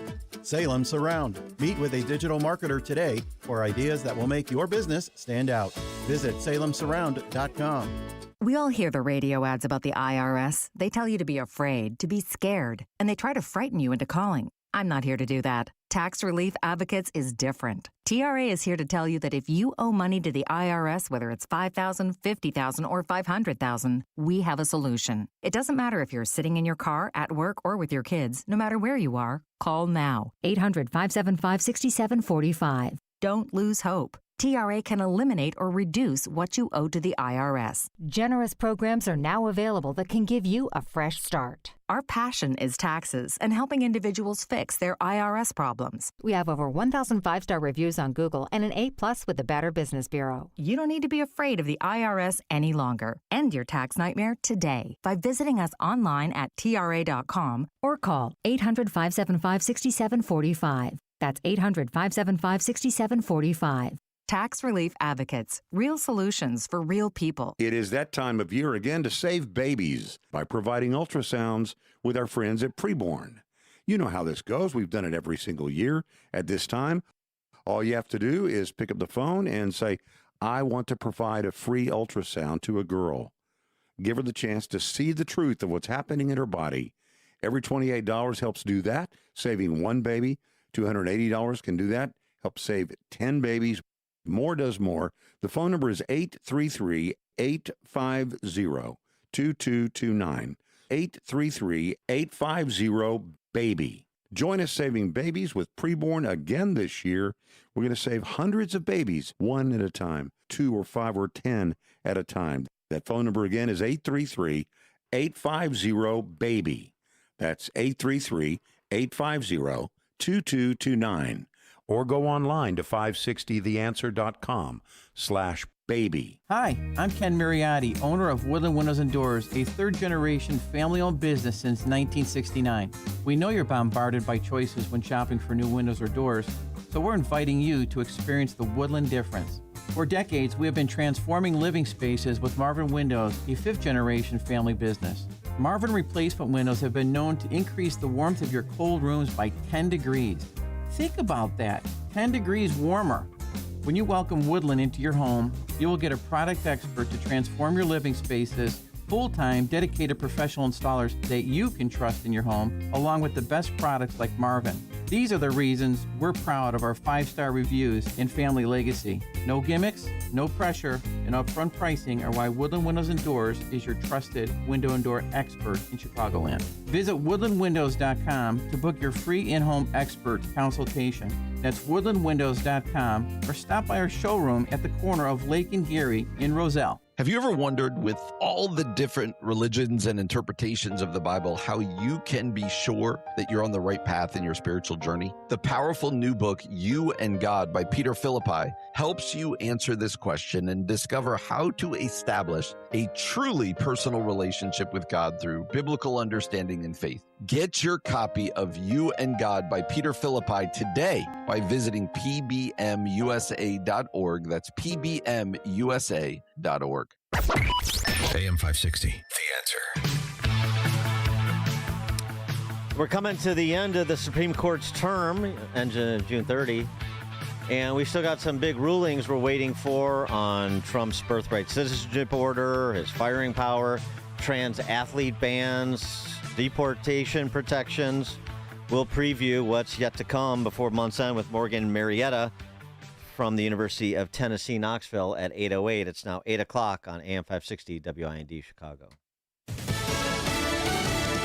What went way up has come back down. I'm Dave Anthony, Fox News. Oil prices that spiked in the Iran conflict back to where they were before. Brent crude back under $75 a barrel. WTI almost at pre-war levels, down to 71. And early this morning, President Trump posted on Truth Social that big oil companies are not reducing gas prices fast enough and customers are being gouged. Fox Business's Taylor Riggs reports that'll take time. Companies at the pump, like a Chevron at your local corner station, they're dropping prices, but they're also having to refill all of the inventories that were depleted. AAA's national average for regular still $3.92 a gallon. That's almost $1 more than before the Iran conflict. And speaking of that, the UN's atomic watchdog says today, despite Iran's denial, the deal with the U.S. does allow for nuclear inspections. I just spoke with President Trump about the situation with Iran and the ongoing negotiations. While the timeline is unclear, President Trump says there is no rush getting these inspectors into the country, but told Fox News that U.S. inspectors will join the IAEA when they ultimately go into Iran to locate this highly enriched uranium that we know is buried deep underground. Fox's Trey Yingst in Tel Aviv. Israel attacked Hezbollah militants again in Lebanon, which Iran demands Israel withdraw from, but the defense minister says they will not do that, even if the U.S. demands it. We've also just learned from U.S. Central Command that the American military went on the attack a few days ago in Syria with an airstrike that killed a senior ISIS terror leader. Now to New York City. Solidarity is the force that we need to vanquish Trump's fascism. Brad Landers, one of three progressives who won Democratic primaries. He beat Congressman Dan Goldman. Daria Eliza Avilia Chevalier, who led anti-Israel protests at Columbia University, ousted Adriano Espaillat, who was chair of the Congressional Hispanic Caucus. She says they beat the odds again, just like New York City Mayor Zoran Mamdani, the socialist who backed all three winning candidates.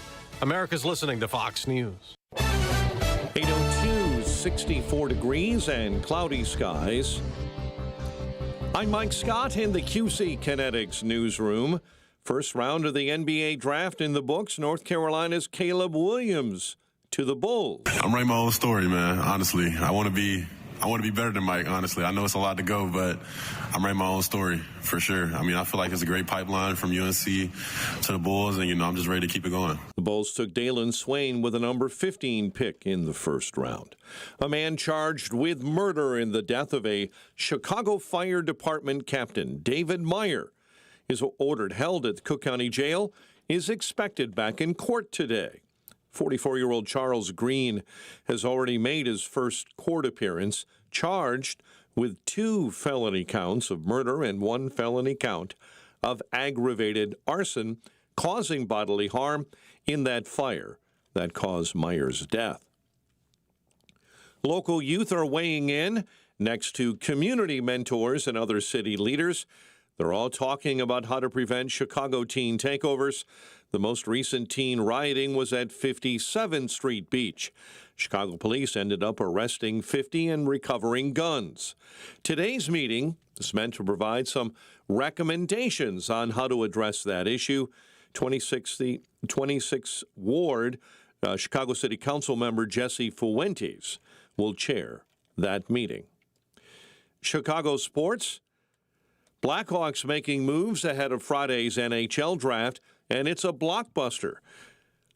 The Hawks trade their number 4 pick overall to Buffalo for defenseman Bowen Byram and winger Jordan Greenway. White Sox winners over the Guardians 2-1, and the Cubs took down the Mets 9-6. Time for the AM 560 Business Beat, a service of Signature Bank. I'm Charles Payne, and this is the Fox Business Report. The NASDAQ is down 4% for this week following the sell-off prompted by concerns about high spending on the artificial intelligence buildup. This morning, NASDAQ futures are pointing to some recovery. The sell-off in chip stocks has not deterred an international chip giant from launching its stock in the U.S. South Korea's SK Hynix plans to raise more than $29 billion by listing American depository receipts on the NASDAQ. SK Hynix plans to begin trading on July 10th. It's expected to be one of the biggest stock launches in history. Regulators in the European Union are ordering urgent inspections of Airbus A380 planes operated by Emirates and Qantas because cracks were found on a wing component on some aircraft. That's your Fox Business Report. I'm Jenny Coselda. Invested in you. The Sean Thompson Show. I don't care what they are. A doctor, a lawyer, a butcher, a baker, or a candlestick maker. If they're a Democrat, they're a frickin' criminal. They do nothing. Good for nothing. They cannot tell the truth. They pretend to be what exactly? Anything other than what they are. The greatest political mafia this country's ever seen. The Sean Thompson Show, weekday afternoons at 4 on AM 560. The Answer. Take the journey of living a happy, successful, and meaningful life through God.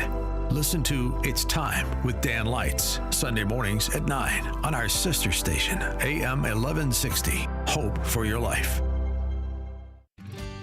Hey Chicagoland, Jeff from Jeff Buys Your House. The military taught me that every mission is different. You assess the situation, listen to your team, then execute a plan built around what's needed.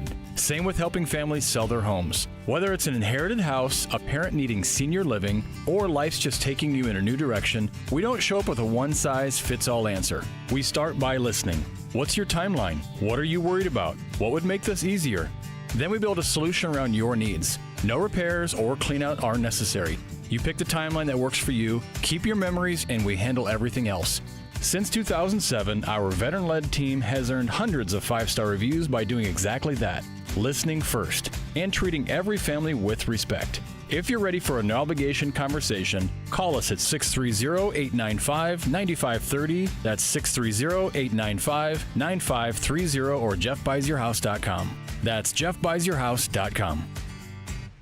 All right, I'm so excited I can golf on our golf outing. And the reason why I can golf is because of Virago. Yes, I even called shoulder pain for a year. I did not want to have surgery. And said, what's going on here? This is the only thing I've been doing different. And he said that Virago is an anti-inflammatory. So a lot of pain is associated with inflammation. So swelling's gone. I could use my shoulder again and I will be golfing. But here's what you do. Virago is so much more than an anti-inflammatory. It's an antioxidant. It has nutrichemicals working together in synergy. And it even protects your heart, kidneys, and liver. And because it's liquid, folks, your body absorbs it quickly. I mix my Virago in with my orange juice. You can put it in smoothies, and you will feel the difference. Trust me. So order your bottle of Virago today at myvirago.com. That's myVIROGO.com. Use coupon code IMMUNE to save 30%. myvirago.com, coupon code IMMUNE. Man, I love this place. I've been surfing here since I was a kid. Now, seeing my grandson out on the water, it means everything to me. Watching him and taking in the blue waves, the sea breeze, the blurry horizon. If you have geographic atrophy, or GA, subtle changes in vision could mean it's progressing toward irreversible vision loss. Izervay is proven to slow GA progression and could help preserve your vision for longer, so you may keep seeing the world around you. Izervay, or avacincaptad pegol, is an eye injection. Don't take it if you have an infection or active swelling in or around your eye. Izervay can cause eye infection, retinal detachment, or increased risk of wet AMD. Izervay may cause blood in the white of the eye, blurred vision, or a temporary increase in eye pressure. Do not drive or use machinery until vision has recovered after an eye injection or exam. Ask your retina specialist how you can slow your GA with Izervay. To learn more, call 1-855-IZERVAY or go to izervay.com. Paid for by Astellas Pharma.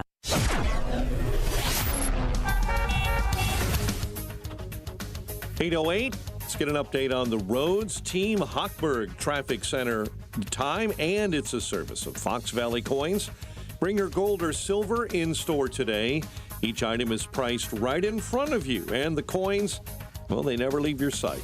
Receive cash or check on the spot, foxvalleycoins.com.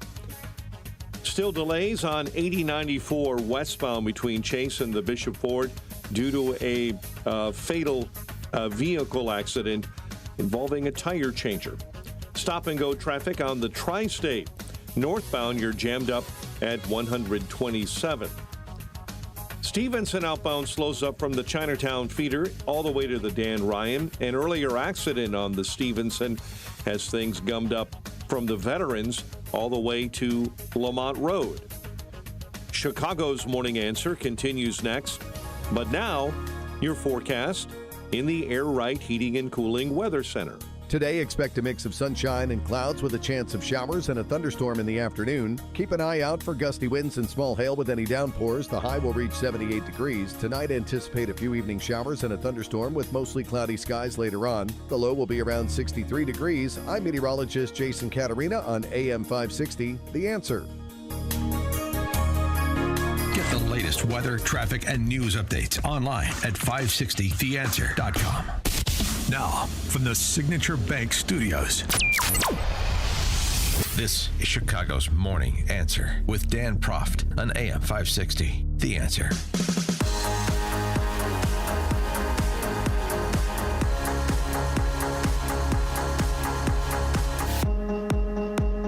Top of the morning, Dan Proft here. Pagliacci Schumer took to the Senate floor to decry the Trump-Musk fought efforts at sci-fi voter suppression,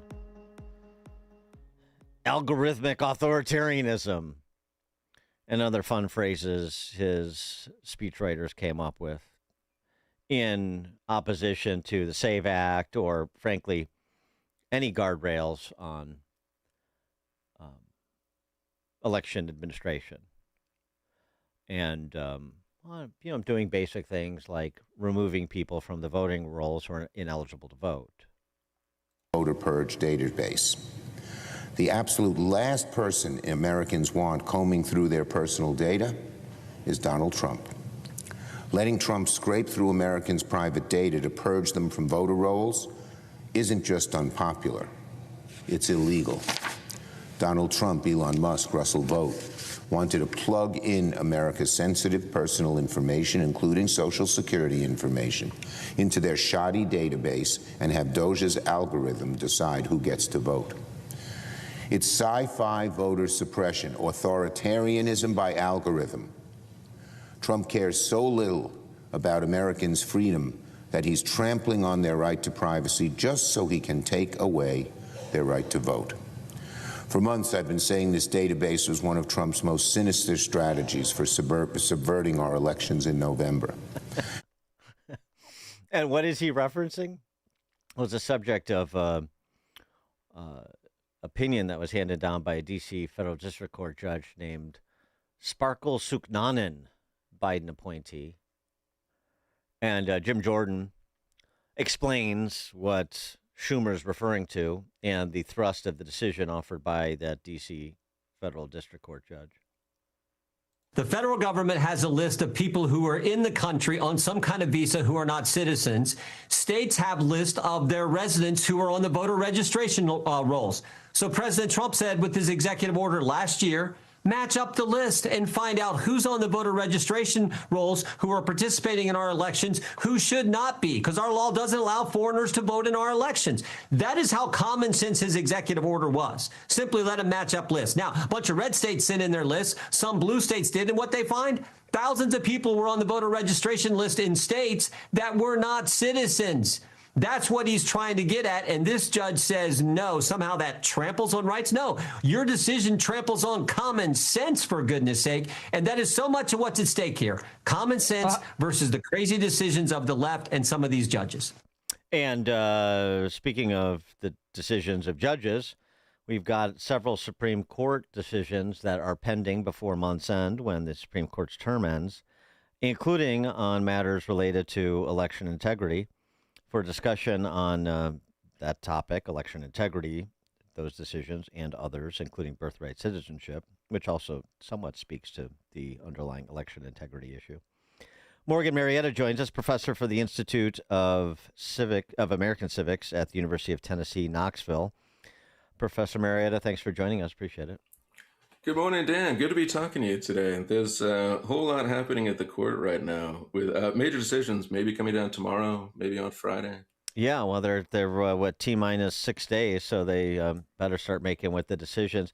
On the matter of election integrity, obviously this issue hasn't risen, that was I just referenced, hasn't risen to the level of the high court, but there are other matters related to elections and the electoral process that have.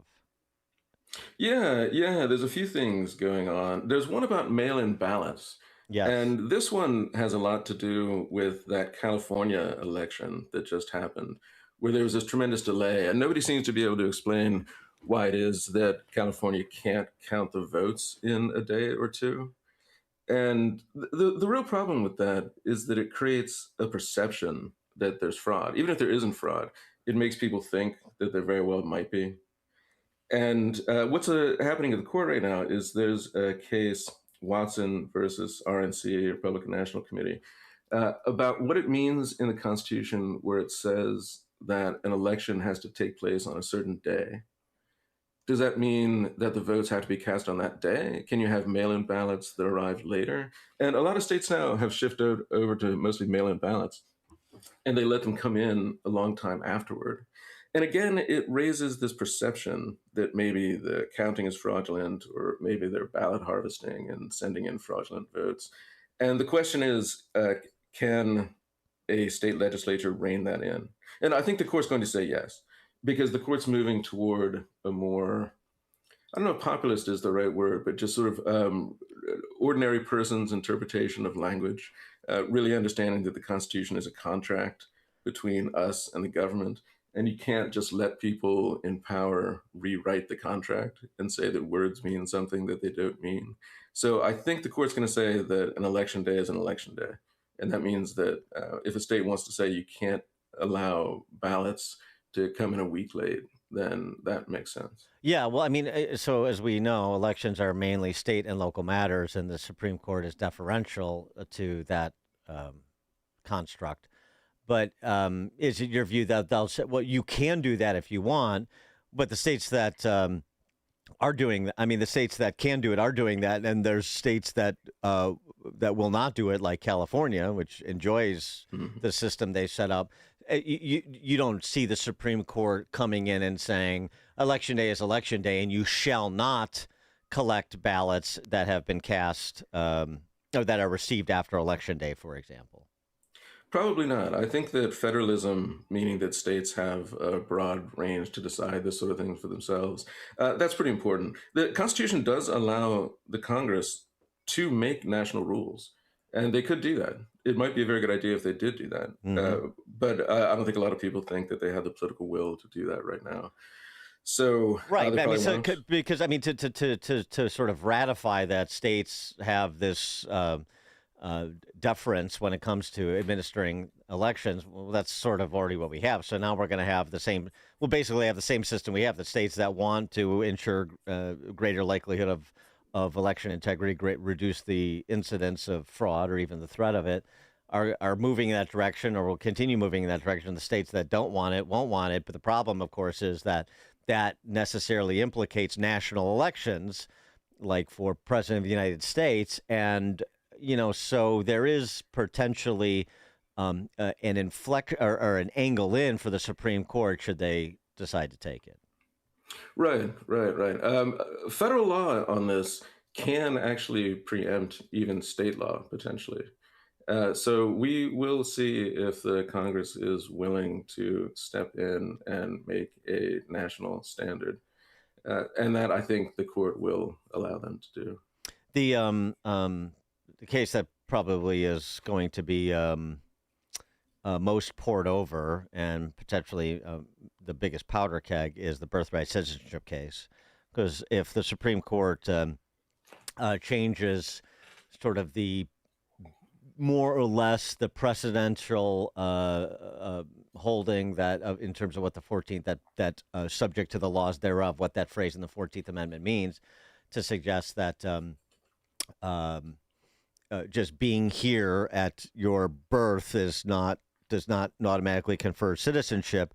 That is going to be terribly impactful and highly controversial.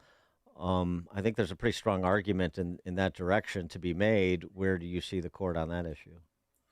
I'm afraid that the court probably will not make the right decision on this one. Really? You never know. You never know. They could gain courage, but I'm afraid that they really won't. It's really fascinating timing with the Declaration of Independence 250th anniversary coming up, because the whole crux of the case is whether you really take the Declaration seriously.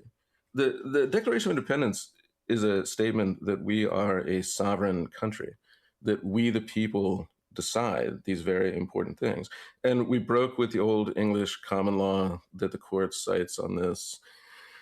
And we decide who we are. The whole idea of citizenship is that a citizen, if we take in a new citizen, it's someone we're saying has equal share in elections and voting and deciding the future of the country as everyone else. It's actually a much more important thing than people are giving it credit for. And the whole idea of this controversy is deciding if there is such a thing as citizenship without consent, which there is not under our Constitution or under the Declaration. And the 14th Amendment doesn't say that there is. Obviously, Dan, you couldn't just say you were a French citizen. I mean, you wouldn't want to, but you couldn't just demand to say that you can vote in French elections. And everybody would say, yeah, of course, the French people have to consent to that. Right. And the same is true of us. We're a universal nation, and we're incredibly open and tolerant compared to almost anywhere else in the world. But we still hold the decision of to whom we consent to become a citizen. And there's no such thing as citizenship without consent. And that's what the 14th Amendment says. People read it and really aren't honest about the reading. They say it says that everyone born in the United States is a citizen, and that's true, but there's a qualifier. And the qualifier was put in for a very specific reason at that time that says you also have to be subject to the jurisdiction of the United States. And that's a really simple thing. It means there's a mutual agreement. It means that somebody says, yes, I want to be a citizen and live under the rule of the United States. And the United States says, yes, we agree that you are one of us and are living under our rules. And that clearly isn't the case with anyone who comes here illegally, or even anyone who's here just temporarily as a birthright tourist. And people leave out that whole part. A lot of it is about birthright tourism. It's about wealthy Chinese citizens who come here to have a child and then go back to establish citizenship. And they have not been, we could allow that if we want, but we can say no to it. And that's really what this whole case is about whether we have maintained our sovereignty. And no one at the time of the 14th Amendment, when that crucially important amendment, which was making sure that the recently freed slaves and all of their descendants were citizens of the United States. And that was an incredibly important thing to say. And it had nothing to do with allowing future unlimited universal birthright citizenship. And no one at the time thought they were agreeing to that, and they didn't agree to that. And that's simply not what it means. And the question in the current moment is whether the Supreme Court will have the courage to say so. I'm afraid not, for a few different reasons that we could talk about. But well, I mean, I have a feeling they're going to rule the wrong way. Well, who do you think is going to blink on the matter? But I mean, this is a court that had the political courage to overturn Roe, which was terrible law. So why wouldn't they have the political courage to do this? Who's the problem, do you think? Well, it's funny you mention Roe, because that was a similar situation. For 50 years, the court said something that blatantly was not true. Right. Which is that there was this manufactured, invented sort of imaginary right of privacy, and that imaginary right applied to abortion, and just sort of made this up out of whole cloth. But it took a tremendous amount of courage for the court to say that, no, what the Constitution really says is, again, federalism, that states can decide this on their own. That's what the Constitution says, and they finally said it. But you remember how much vitriol there was, and how much bad feeling, and how much real willingness to buck the establishment and take a lot of insult and even violent threat toward themselves that it took for the justices to do that. This one I think is even worse because the whole idea of immigration is the core of the whole Trumpist argument that Trump started his campaign in 2015 about immigration. It's considered this core dispute on the left just about decency, that you're an indecent person if you decide the other thing. So if you say the truth on this one, that this is something that is up to the Congress, it's up to the citizens of the United States to decide future citizens, and that's what the 14th says. The justices or professors or public figures will be considered to be a very bad and indecent person by a lot of people. So I don't think Roberts has the courage for that. I'm guessing Barrett doesn't have the courage for that. Not sure Gorsuch does either. I'm really not sure. You couldn't quite tell at the arguments to the court who was coming down where, but there seemed to be a great deal of skepticism. And there was a lot of acceptance. I don't want to say it's all lack of courage. I want to say something else. That when you go through the study in college and especially law school about constitutional law, they tell you a lot of things that just simply aren't true. And they get stuck in your head. And one of them is about the Wong Kim Ark case that you probably read, talked about. People talk about. And that one is taught as if the Supreme Court said in the late 1800s that universal birthright citizenship is what the 14th Amendment says. That is not true at all. Right. I recommend reading that case, but nobody does because it's really long and archaic. But that's not what it said. It's really sort of shocking. I was taught that, and then I finally read the case myself and was pretty angry about how it had been misrepresented. The case is about a guy who's the contemporary equivalent of a green card holder. His parents were permanent legal residents from China, and they weren't citizens, but they were permanent legal residents. And the question in front of the court was whether someone who was the child of a permanent legal resident was an automatic birthright citizenship. And the answer is yes, for the reason that we said, that the parents had stated. Yeah. Right, that's right. It was consent. The parents had stated that they wanted to live here permanently, and the government had allowed it. And if that's the case, then yes, your kids are definitely American citizens. But it had nothing to do with people who are here illegally. And it's presented that way. But that's not what the court said, and it's not what it meant. There's a much better case, by the way. It's called Elk v. Wilkins. This is an 1880s case. It's much closer to the time period of the 14th Amendment. It was about 20 years afterward. And the question here was whether an American Indian, Native American, a guy named John Elk, he was suing for similar arguments that he should be a birthright citizen because, of course, he was born here in the United States. And what the court said, for exactly the reason that I've been saying, is that no, he wasn't. Because under the law of that time, someone who was American Indian was under the sovereignty of their tribe, and they were not subject to the jurisdiction of the United States. And the United States had not accepted them as a citizen, and they had not stated that they were permanent residents under our sovereignty. So obviously they were not birthright citizens under the 14th.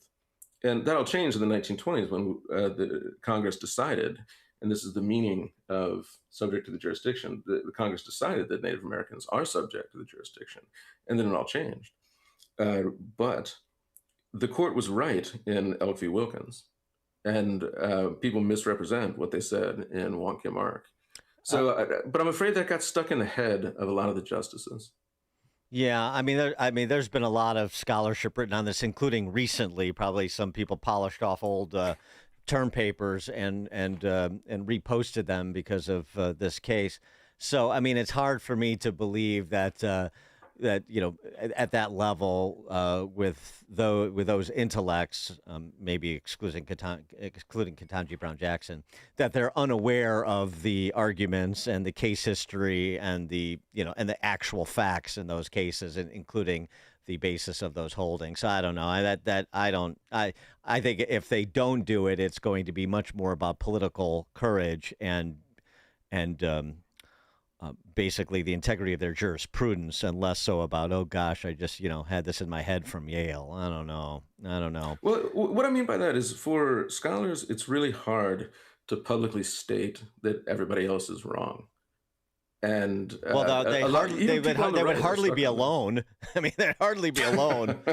So let me get. Well, one. it takes more courage than you might think. Well, obviously right. Well, that's why we call it. And we're going to see, Dan. That's if why they do. I'm even a little optimistic that they might. Well, that's why it's one of the cardinal virtues. I know. It's that's not right. easy. No, courage is the virtue because everything else follows from that. Yes. But you never know. They have had time to rethink it and go through it.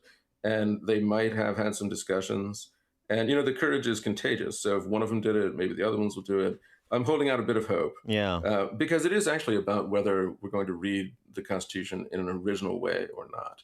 And sometimes that takes more courage than other times. Yeah, we'll I'll send those justices a copy of Abolition of Man in advance of their rendering. Real quick, though, the trans athlete case, that's another hot button issue. Trump has made it particularly political, one of his political priorities in advance of the midterms, that banning men from participating in girls' sports. Where do you think that goes? That one, I think they're going to rule the right way. And the right way on that is to recognize that a big part of what the court does, and this is just really not as well understood as it ought to be, but it's a fascinating thing. A big part of what they do is make rulings on reality, on the social facts of the world, meaning that if we're in dispute about an important reality, and a classic case you mentioned about Roe is about abortion, is a fetus. What is a fetus in reality? Is it a person that's a rights holder like you and me, or is it not? And the right thinks that a fetus is a person, a rights holder, and the left thinks that a fetus is a clump of cells. And you have to decide. You can't get out of that decision. You have to decide on these facts of the world. And either the Supreme Court has to decide itself, or it has to do what's often the right thing, which is to let states decide it in a federalist world, what I call the federalism of facts. And that's what this is about. The holding in the recent case in Dobbs, overturning Roe, is that states can decide for themselves. Mm-hmm. So we live in a nation where a fetus can be a person in Tennessee, but is not a person in California. And maybe that's what the Constitution allows us to do. And the same thing is true here. The court is finally addressing the core question of someone who is a trans woman. Is that a woman or a man? Someone who was born male but insists to the world that they're female. Does the state have to agree with them? Is it the law of the land that if a person says, I was born male, but I am a woman, the state has to say, yes, I agree with you? Or can a state, and this is what West Virginia is doing, is saying that, well, you can say that and you can live that way, but we don't agree. So we don't agree that a trans woman is a woman, and we're not going to let them participate in sports with this unfair advantage. And I think the court's going to say the right thing on this. I think they're going to say that there is a federalism of facts. The state can actually decide this because it's disputed in our society. We don't agree fundamentally.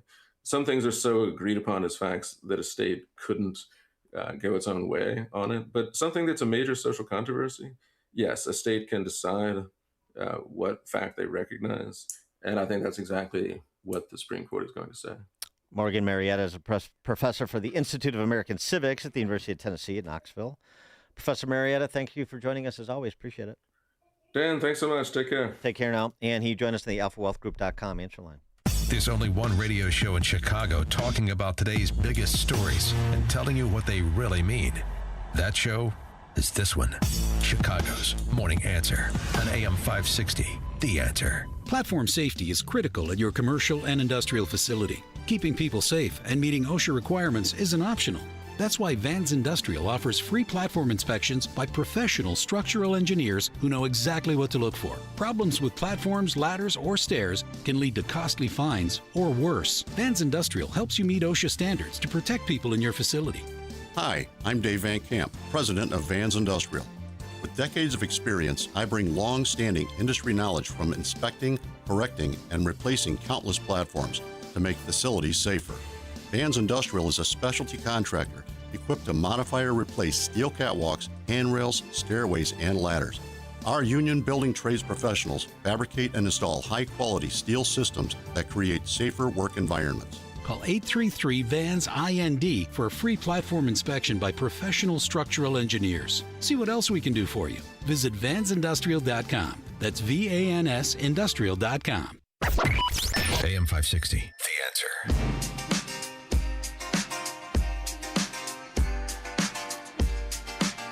Coming up at 8:38, is Israel a strategic asset or a strategic liability for the United States? We'll discuss with John Hoffman, research fellow in defense and foreign policy from the Cato Institute. 8:38, now we check the headlines from Mike Scott. 64 degrees, Dan, in the QC Kinetics newsroom. Variable clouds with a couple of showers. Lake Michigan's choppy water conditions still deemed too dangerous Tuesday afternoon to resume the search for a teen boy presumed to have drowned near Michigan City's Lighthouse Pier. It is not safe with the conditions that are out there, and it's just kind of monitoring it minute by minute to see if it will improve. Indiana DNR officer Alex Neal, Michigan City Fire, says the victim is believed to be a 13-year-old boy from Michigan City. The man charged with the murder of a Chicago Fire Department captain, David Meyer, ordered held at the Cook County Jail, is expected back in court today. 44-year-old Charles Green has already made his initial appearance, at that point charged with 2 felony counts of murder. Meyer, you may recall, was among the firefighters who responded to a garage fire in April in the Austin neighborhood on Chicago's west side. New York City Mayor Zohran Mamdani playing kingmaker in New York elections. 3 candidates endorsed by Mamdani won their Democrat primary elections Tuesday. A 3-star Navy admiral recently fired by Pete Hegseth has won a Democrat primary runoff in South Carolina. Former Rear Admiral Nancy LaCour addressed supporters last night. Pete Hegseth removed me from my 3-star position last summer, and I retired from the Navy 3 years sooner than I anticipated. But I knew I wasn't done serving, and that is why I entered this race. 35-year Navy veteran will now face Republican Jenny Honeycutt in the November general. The Senate passed a war powers resolution on Iran. On Tuesday, the Senate approving a House-passed resolution seeking to end the conflict without Congress declaring war or authorizing the use of military force. Local youth today are expected to weigh in next to community mentors and city leaders to talk about trying to prevent Chicago teen takeovers. The most recent teen rioting was at 57th Street Beach. Chicago police officers there ended up arresting 50 and recovering guns. Chicago sports, first round of the NBA draft. Bulls, with the number 4 pick overall, take North Carolina's Caleb Wilson, and with the 15th pick overall, take guard Dalen Swain from Texas. Cubs took down the Mets 9-6. White Sox beat Cleveland 2-1. The news, a service of Goldilocks, offering Chicagoland state-of-the-art smart security systems to protect your home or business. Get 3 months of monitoring free with new installs. AM 560 listeners get peace of mind by calling Goldilocks at 708-889-5600. A check of the roads from the Team Hochberg Traffic Center comes your way next on AM 560. Alex Marlowe sees great numbers from the economy. We got 172,000 jobs. The forecast was 85,000 new jobs. So this is twice as much. The trend that we're accelerating, economists have underestimated job growth now 3 straight months, as noted.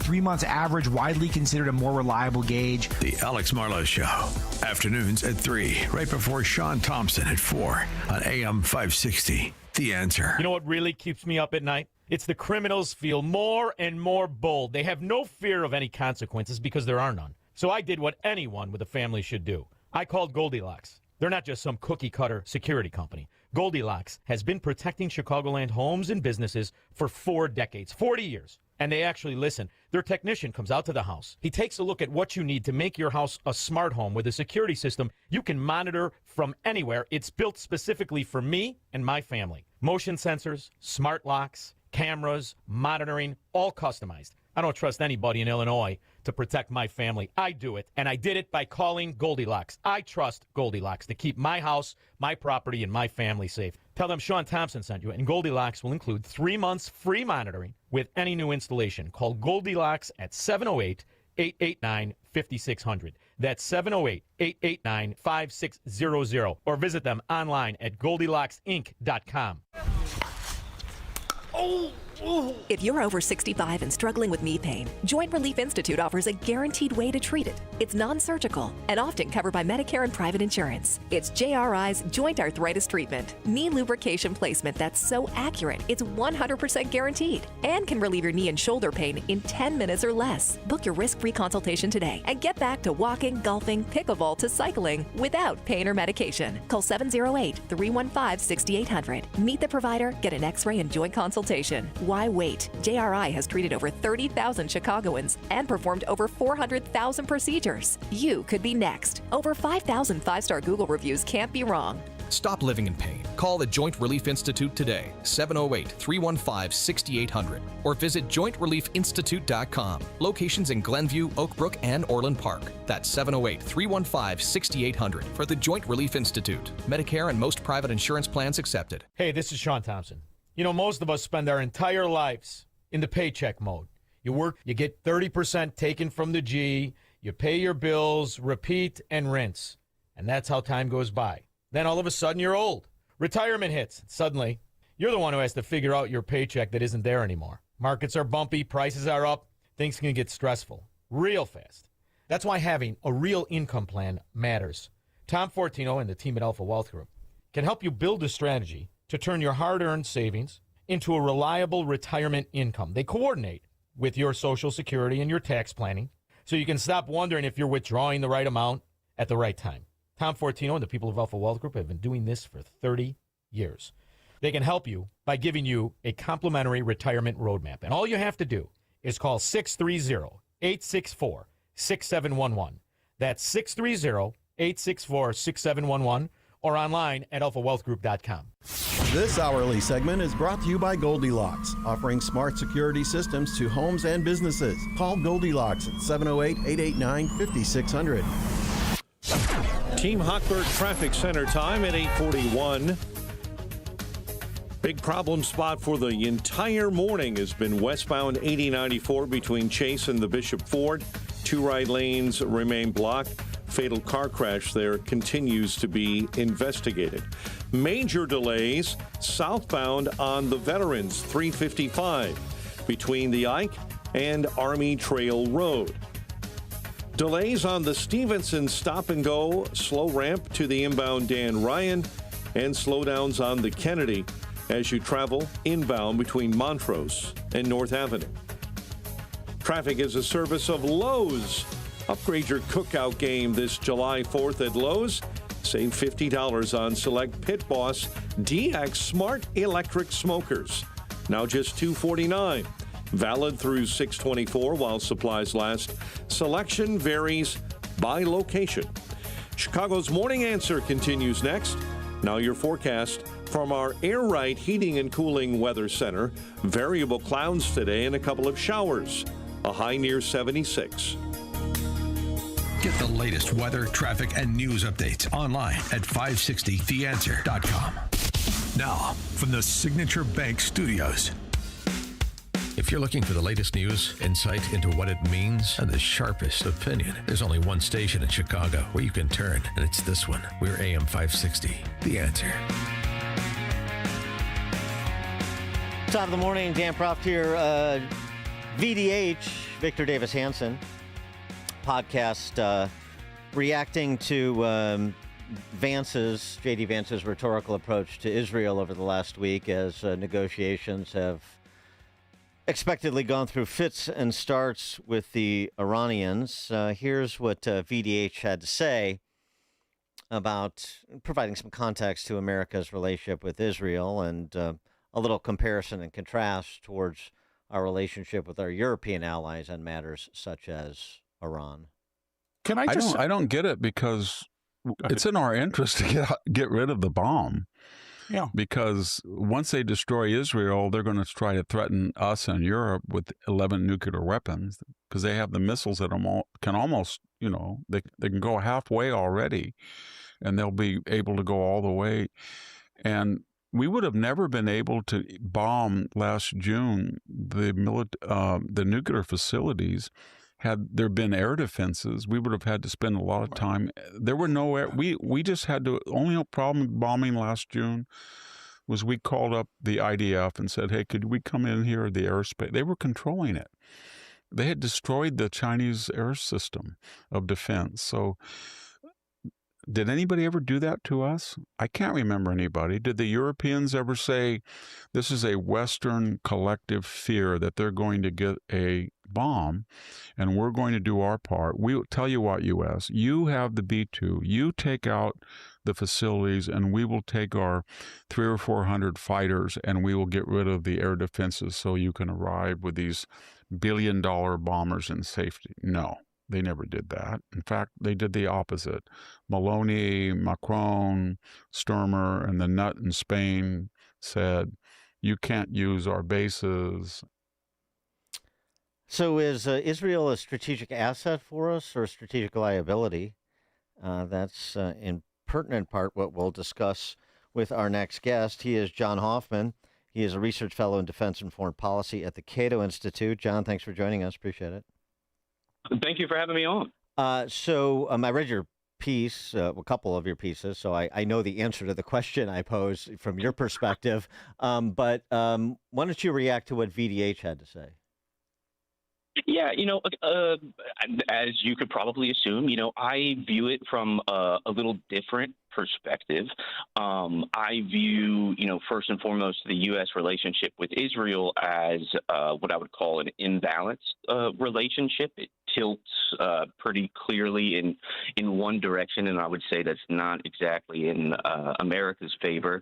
And vis-a-vis, the conflict with Iran, whether it be Operation Epic Fury or what your colleague was referring to, Midnight Hammer. Yeah. I would say these wars are driven first and foremost not by a concrete conceptualization of American interests, but instead past dependency and special interests pushing the United States towards confrontation with Iran. Well, if that's true, then the Gulf states are also enablers or active advocates for that too, because here we have the Abraham Accord. This is this Midnight Hammer as well as Epic Fury is in the context of the Abraham Accords. It's in the context of the concerns that many of Iran's Gulf state neighbors have with Iran. So if Israel is a strategic liability, as you argue, and they're sort of cajoling us to do things we otherwise ordinarily wouldn't do because they're not in our interest, then would you say those Gulf states that share that position vis-a-vis Iran are the same? Oh, brother, don't get me started. Absolutely. So I've long argued for, that not only Israel, but many of the Gulf partners are also strategic liabilities for the United States. When I zoom out and when I look at what the United States needs from the Middle East, I would say it's inherently limited. It's really only three things: free flow of oil, no terrorist attacks against the American homeland, and preventing the emergence of a regional hegemon, any one actor to dominate the region. And for decades, and I try to emphasize this a lot when I, talk in D.C. to different folks, is it's not just Israel. There are many states in the Middle East where these relationships are imbalanced and are justified primarily on their own continuation instead of concrete U.S. interests. So, no, I agree with you. Well, so if, so then is your position too that, well, the Saudis have nukes. So if the Iranians had nukes, then that would prevent a regional hegemon as opposed to elevate Iran as one? Well, so the Saudis don't have nukes. I'm sorry. Go ahead. Yeah. Were you referring to Israel, I assume? Yes, I'm sorry. Yeah, if the Israel's right. So Israel has nukes. So if Iran had nukes, then you're in a mad dynamic, and so that would prevent a regional hegemon, and it would mean that America could pull back from its engagement in the Middle East. Is that the argument? So that's one of the arguments. That's the very Ken Waltz, I think it was his 2015 article for Foreign Affairs, just called straight up, "Let Iran get the bomb." It's quite the title.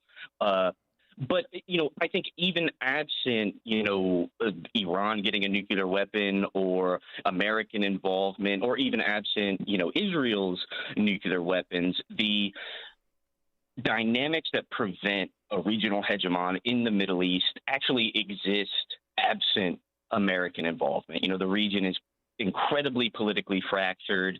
It's very economically diffuse.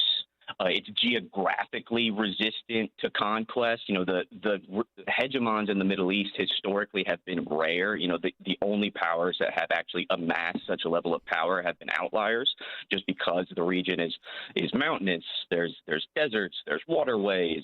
It's a very rough terrain, and no actor in the Middle East, with or without nuclear weapons, has the ability to overcome these barriers, regardless of an American presence or involvement in the Middle East. So you think so you disagree with, say, President Trump and many others, but including President Trump, that if Iran had nuclear weapons, they would launch on Israel and perhaps others, and that's worth preventing. Correct. So, look, I think, from a perspective of nuclear nonproliferation, if the United States can prevent an Iranian nuclear weapon via diplomacy, I absolutely think that is something that the United States should involve itself in. But I do not think it is worth the costs of war, because at the end of the day, no, I do not believe that Iran would actually use a nuclear weapon. I believe that they want, and they've been, this is why most states acquire nuclear weapons, is not to necessarily use them, but because it is the ultimate deterrent. That doesn't mean that I like Iran or I like the Islamic Republic or anything like that, but Iran, its defense doctrine is rooted in this understanding that it's surrounded by stronger conventional adversaries, whether that be the Gulf states or Israel and, of course, the United States. So what they do is they try to offset this. And one of the ways that they try to offset this is with nuclear threshold status, which is what they've maintained for a while, which is, hey, if you come and mess with us, we remain on that threshold of possibly going to a nuclear weapon. Well, but I mean, sorry to interrupt, but I mean that they're it's not just a defensive posture they take. I mean, when they say death to Israel and death to America, that's an offensive posture, and there's a lot of evidence to suggest through, for example, their underwriting of terrorist groups like Hezbollah and Hamas that that they mean it. I suspect you would agree that the idea that just through diplomacy we can get Iran to stop pursuing nuclear weapons seems unlikely, given the nature of the regime for the last 50 years.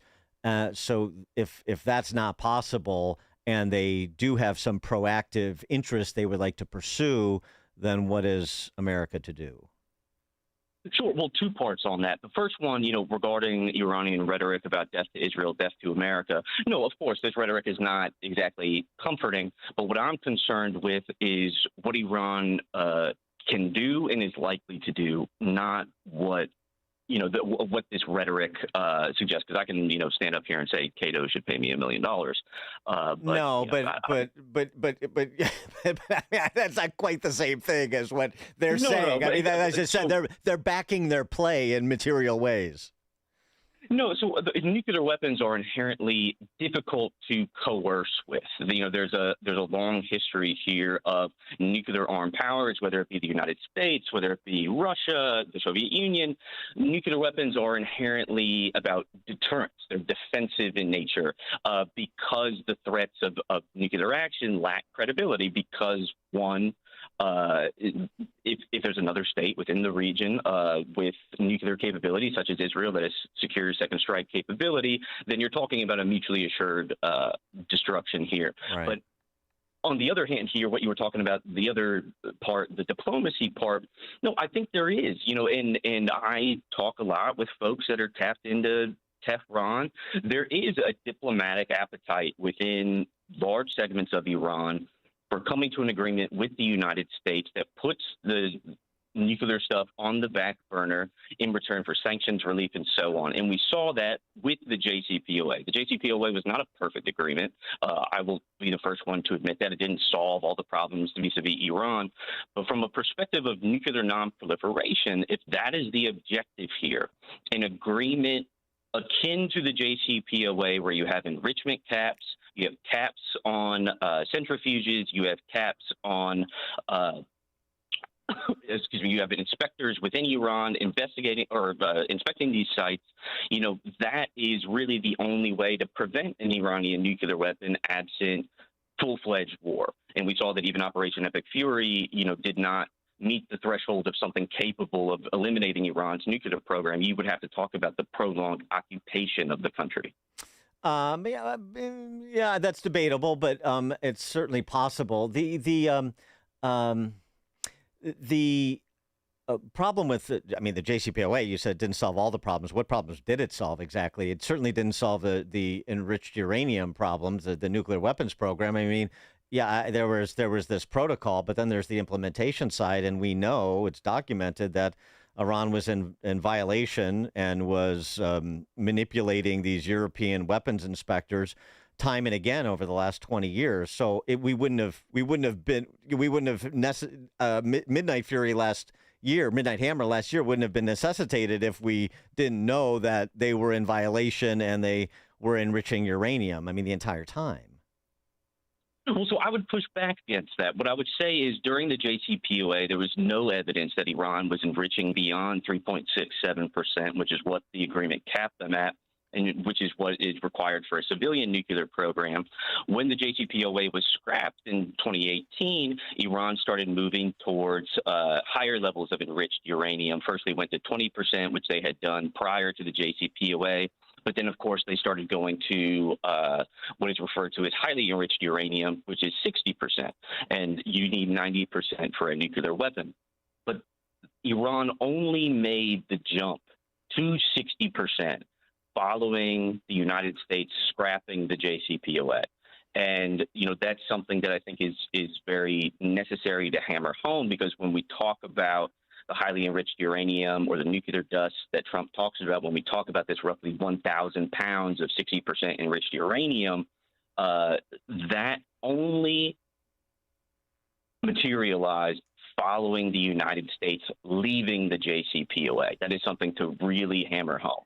They bragged about fooling international inspectors of the IAEA in 2000. These are documented cases in 2004, 2012, 2016, 2017.